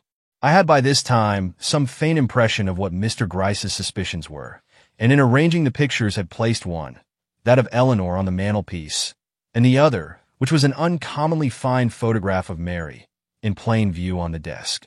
But Mr. Cook's back was as yet towards that part of the room, and, taking advantage of the moment, I returned and asked him if that was all he had to tell us about this matter. "Yes, sir." "Then," said Mr. Gryce, with a glance at Q, "isn't there something you can give Mr. Cook in payment for his story? Look around, will you?" Q nodded, and moved towards a cupboard in the wall at the side of the mantelpiece, Mr. Cook following him with his eyes, as was natural, when with a sudden start he crossed the room and, pausing before the mantelpiece, looked at the picture of Eleanor which I had put there, gave a low grunt of satisfaction or pleasure, looked at it again, and walked away. I felt my heart leap into my throat, and moved by what impulse of dread or hope I cannot say, turned my back, when suddenly I heard him give vent to a startled exclamation, followed by the words, "Why, here she is! This is her, sirs. and turning around saw him hurrying towards us with Mary's picture in his hands. I do not know, as I was greatly surprised. I was powerfully excited, as well as conscious of a certain whirl of thought and an unsettling of old conclusions that was very confusing. But surprised? No. Mr. Gryce's manner had too well prepared me. This the lady who was married to Mr. Clavering, my good man? I guess you are mistaken, cried the detective in a very incredulous tone. Mistaken? Didn't I say I would know her anywhere? This is the lady, if she is the president's wife herself. And Mr. Cook leaned over it with a devouring look that was not without its element of homage. I am very much astonished, Mr. Gryce went on, winking at me in a slow, diabolical way, which in another mood would have aroused my fiercest anger.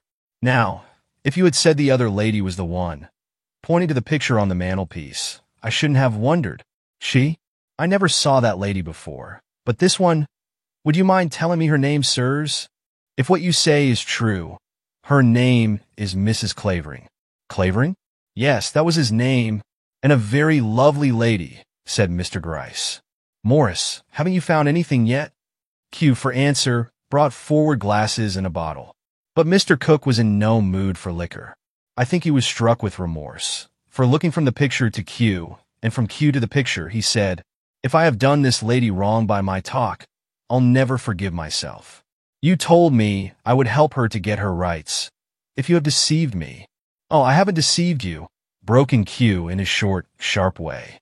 Ask that gentleman there if we are not all interested in Mrs. Clavering getting her due. He had designated me, but I was in no mood to reply. I longed to have the man dismissed, that I might inquire the reason of the great complacency which I now saw overspreading Mr. Gryce's frame, to his very finger ends. Mr. Cook needn't be concerned, remarked Mr. Gryce. If he will take a glass of warm drink to fortify him for his walk, I think he may go to the lodgings Mr. Morris has provided for him without fear. Give the gin a glass, and let him mix for himself. But it was full 10 minutes before we were delivered of the man and his vain regrets. Mary's image had called up every latent feeling in his heart, and I could but wonder over a loveliness capable of swaying the low as well as the high. But at last he yielded to the seductions of the now wily Q and departed. Left alone with Mr. Gryce, I must have allowed some of the confused emotions which filled my breast to become apparent on my countenance. For after a few minutes of ominous silence, he exclaimed very grimly, and yet with a latent touch of that complacency I had before noticed. This discovery rather upsets you, doesn't it? Well, it don't me, shutting his mouth like a trap. I expected it. Your conclusions must differ very materially from mine, I returned, where you would see that this discovery alters the complexion of the whole affair. It does not alter the truth. What is the truth? Mr. Gryce's very legs grew thoughtful. His voice sank to its deepest tone. Do you very much want to know? Want to know the truth? What else are we after?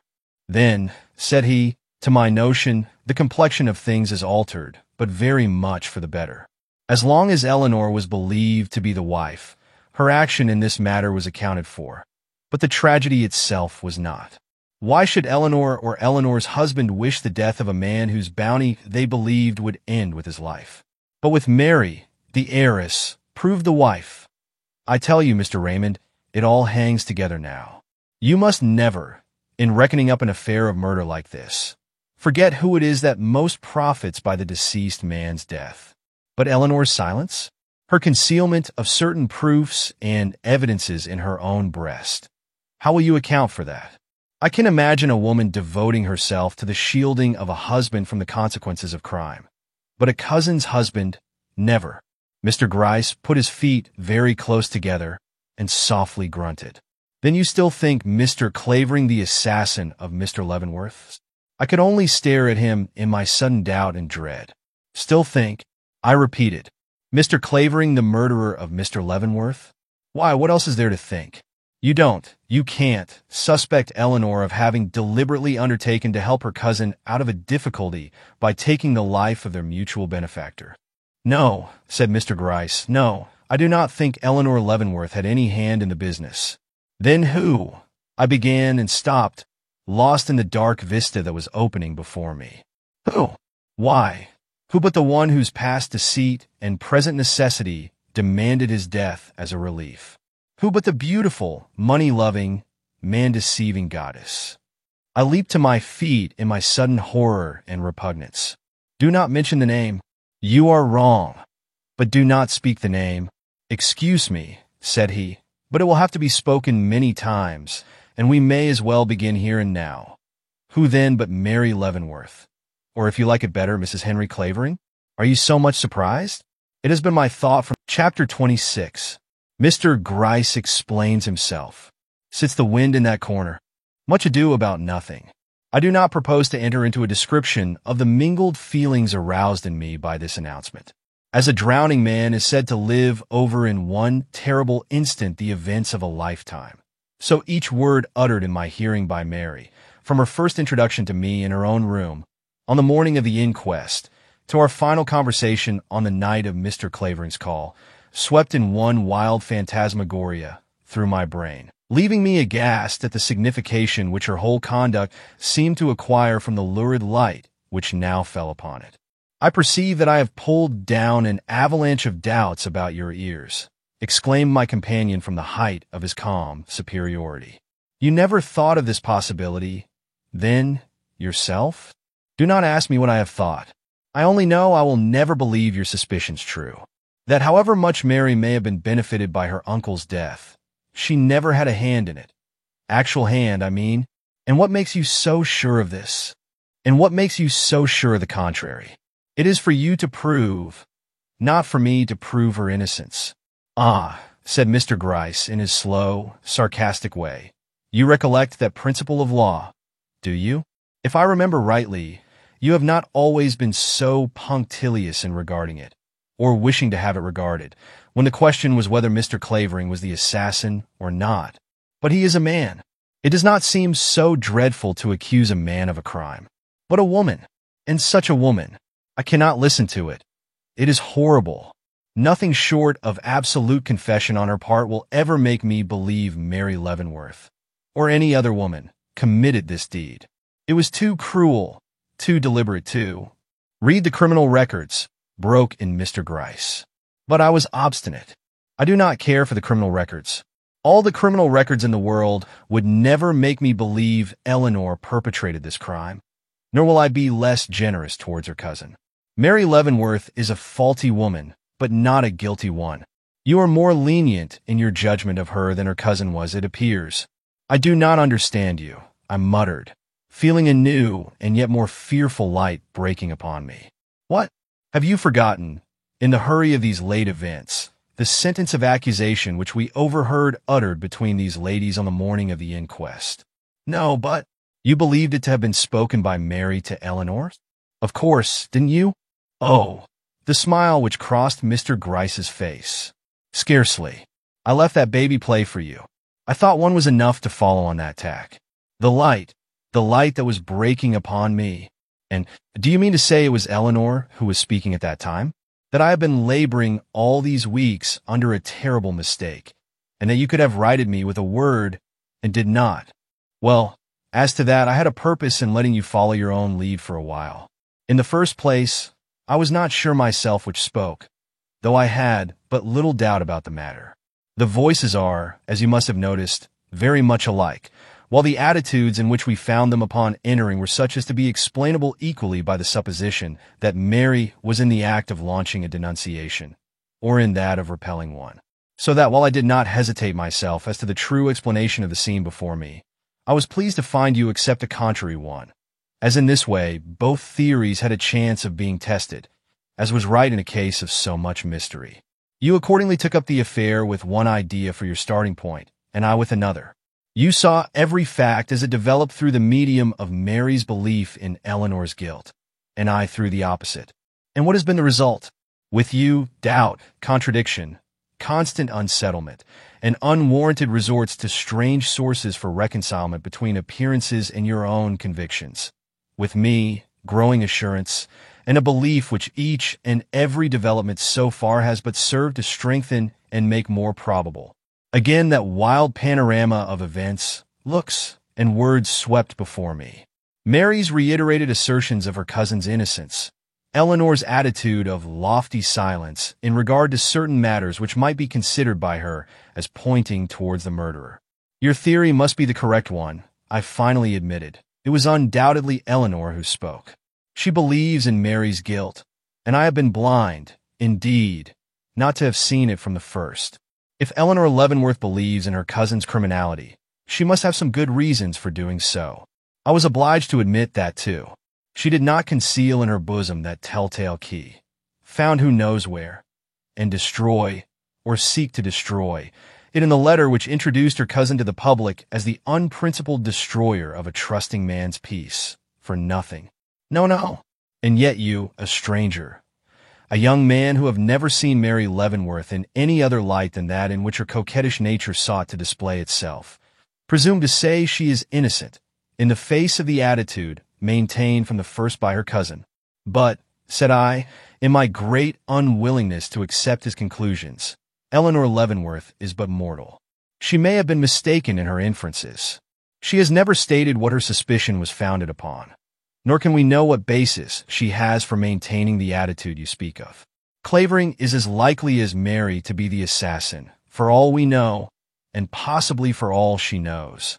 You seem to be almost superstitious in your belief in Clavering's guilt. I recoiled. Was I? Could it be that Mr. Harwell's fanciful conviction in regard to this man had in any way influenced me to the detriment of my better judgment? And you may be right, Mr. Gryce went on. I do not pretend to be set in my notions.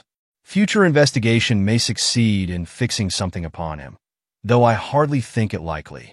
His behavior as the secret husband of a woman possessing motives for the commission of a crime has been too consistent throughout, all except his leaving her.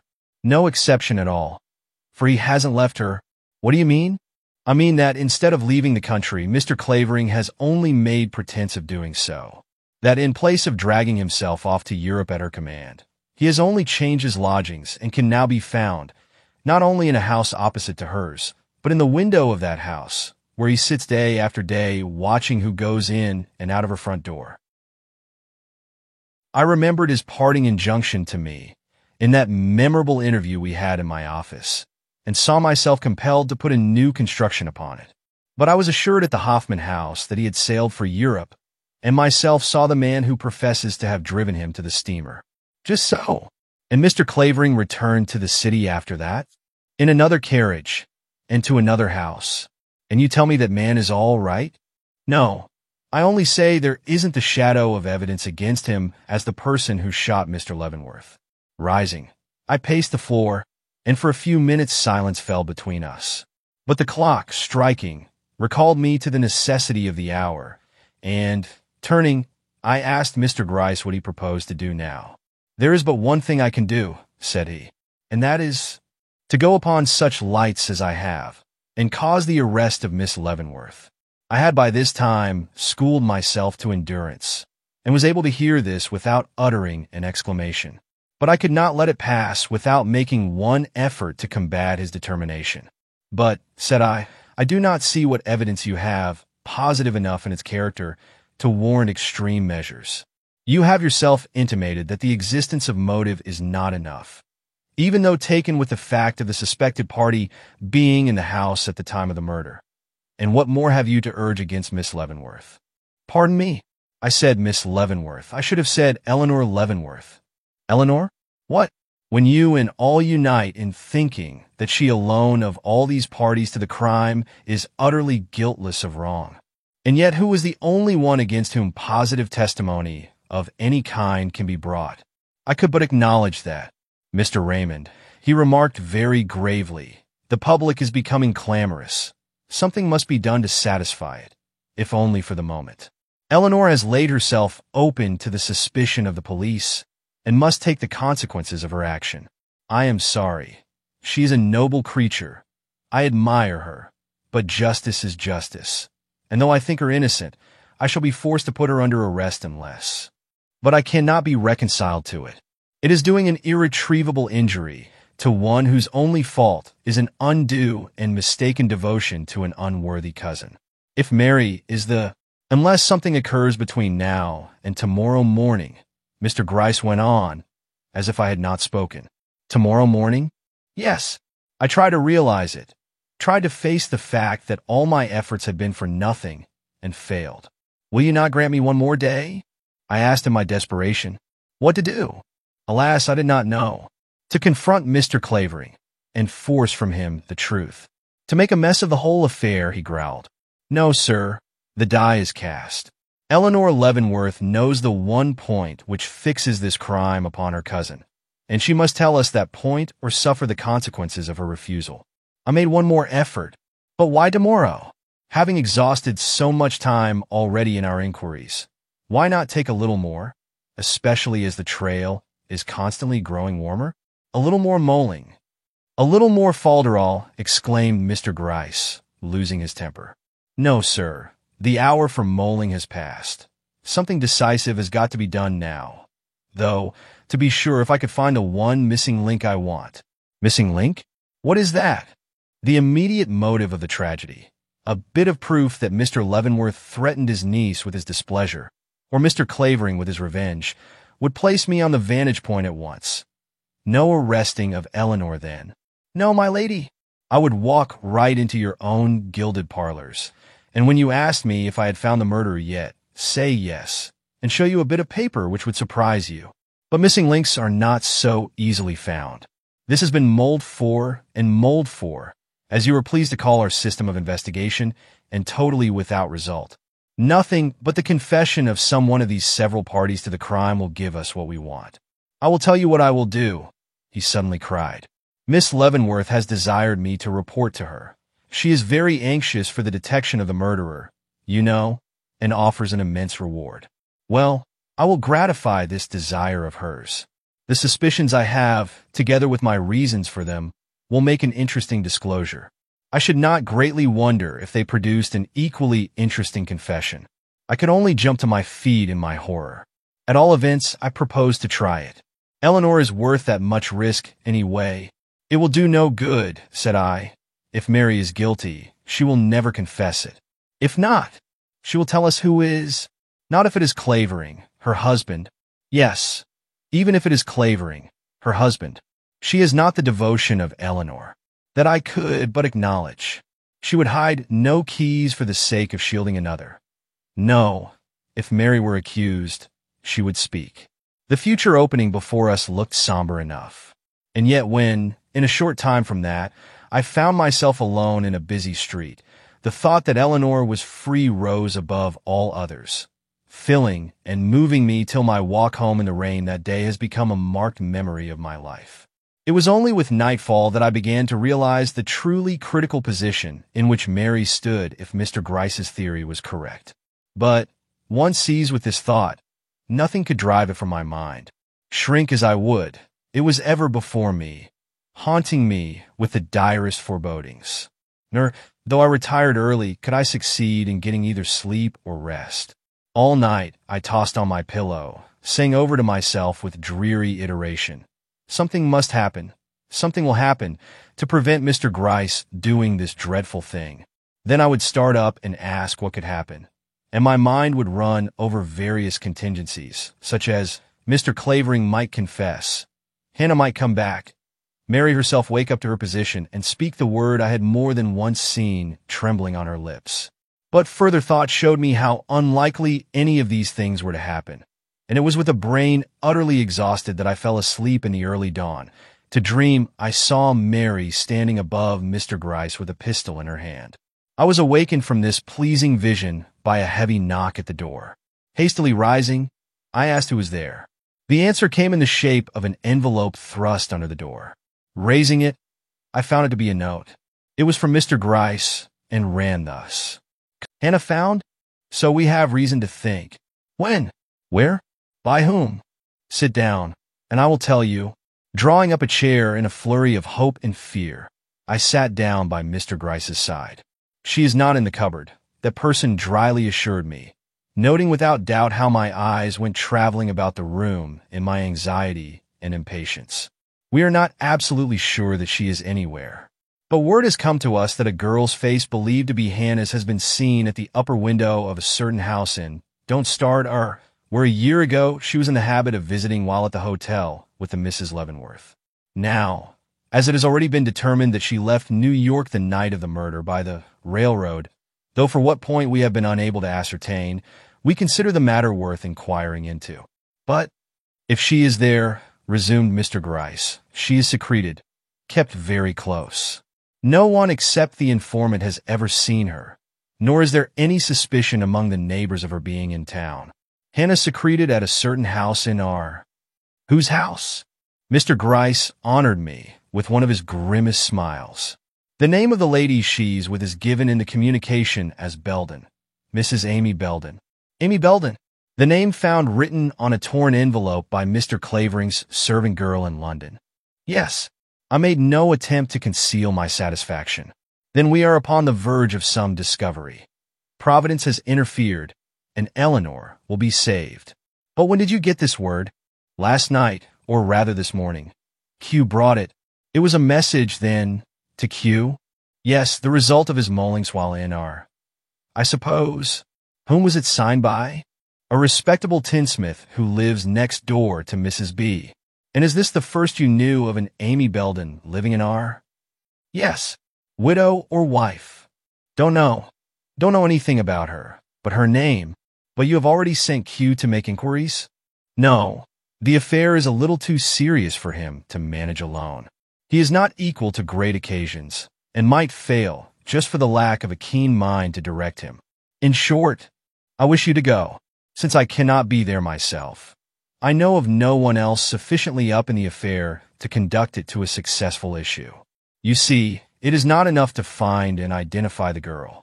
The present condition of things demands that the arrest of so important a witness should be kept secret.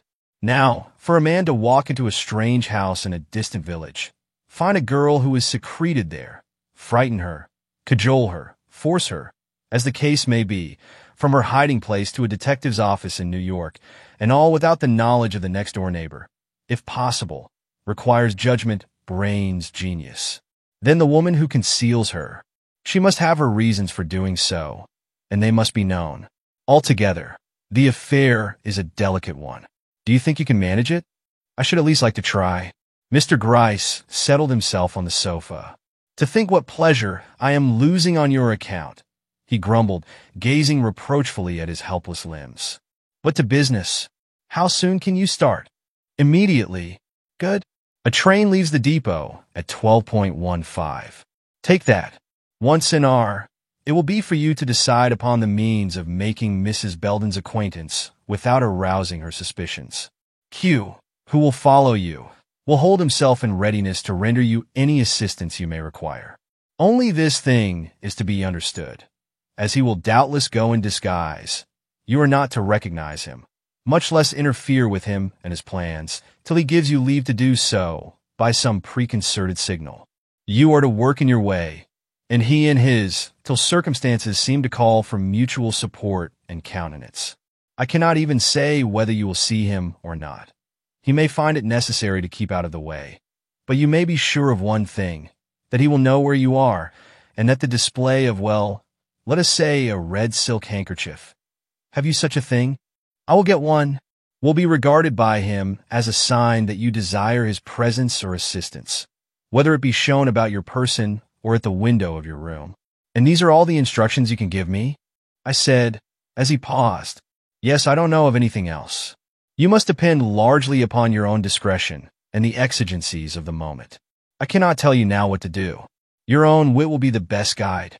Only if possible, let me either hear from you or see you by tomorrow at this time.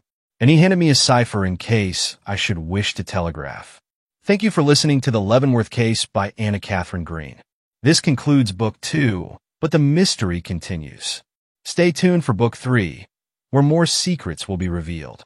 If you enjoyed this audiobook, please like the video, share it with friends who love mysteries, subscribe to the channel, and turn on the notification bell so you won't miss the next part. And let me know your thoughts in the comments below. I'd love to hear what you think about the story so far. Your support helps me bring you more great stories like this. Thank you, and see you in the next part.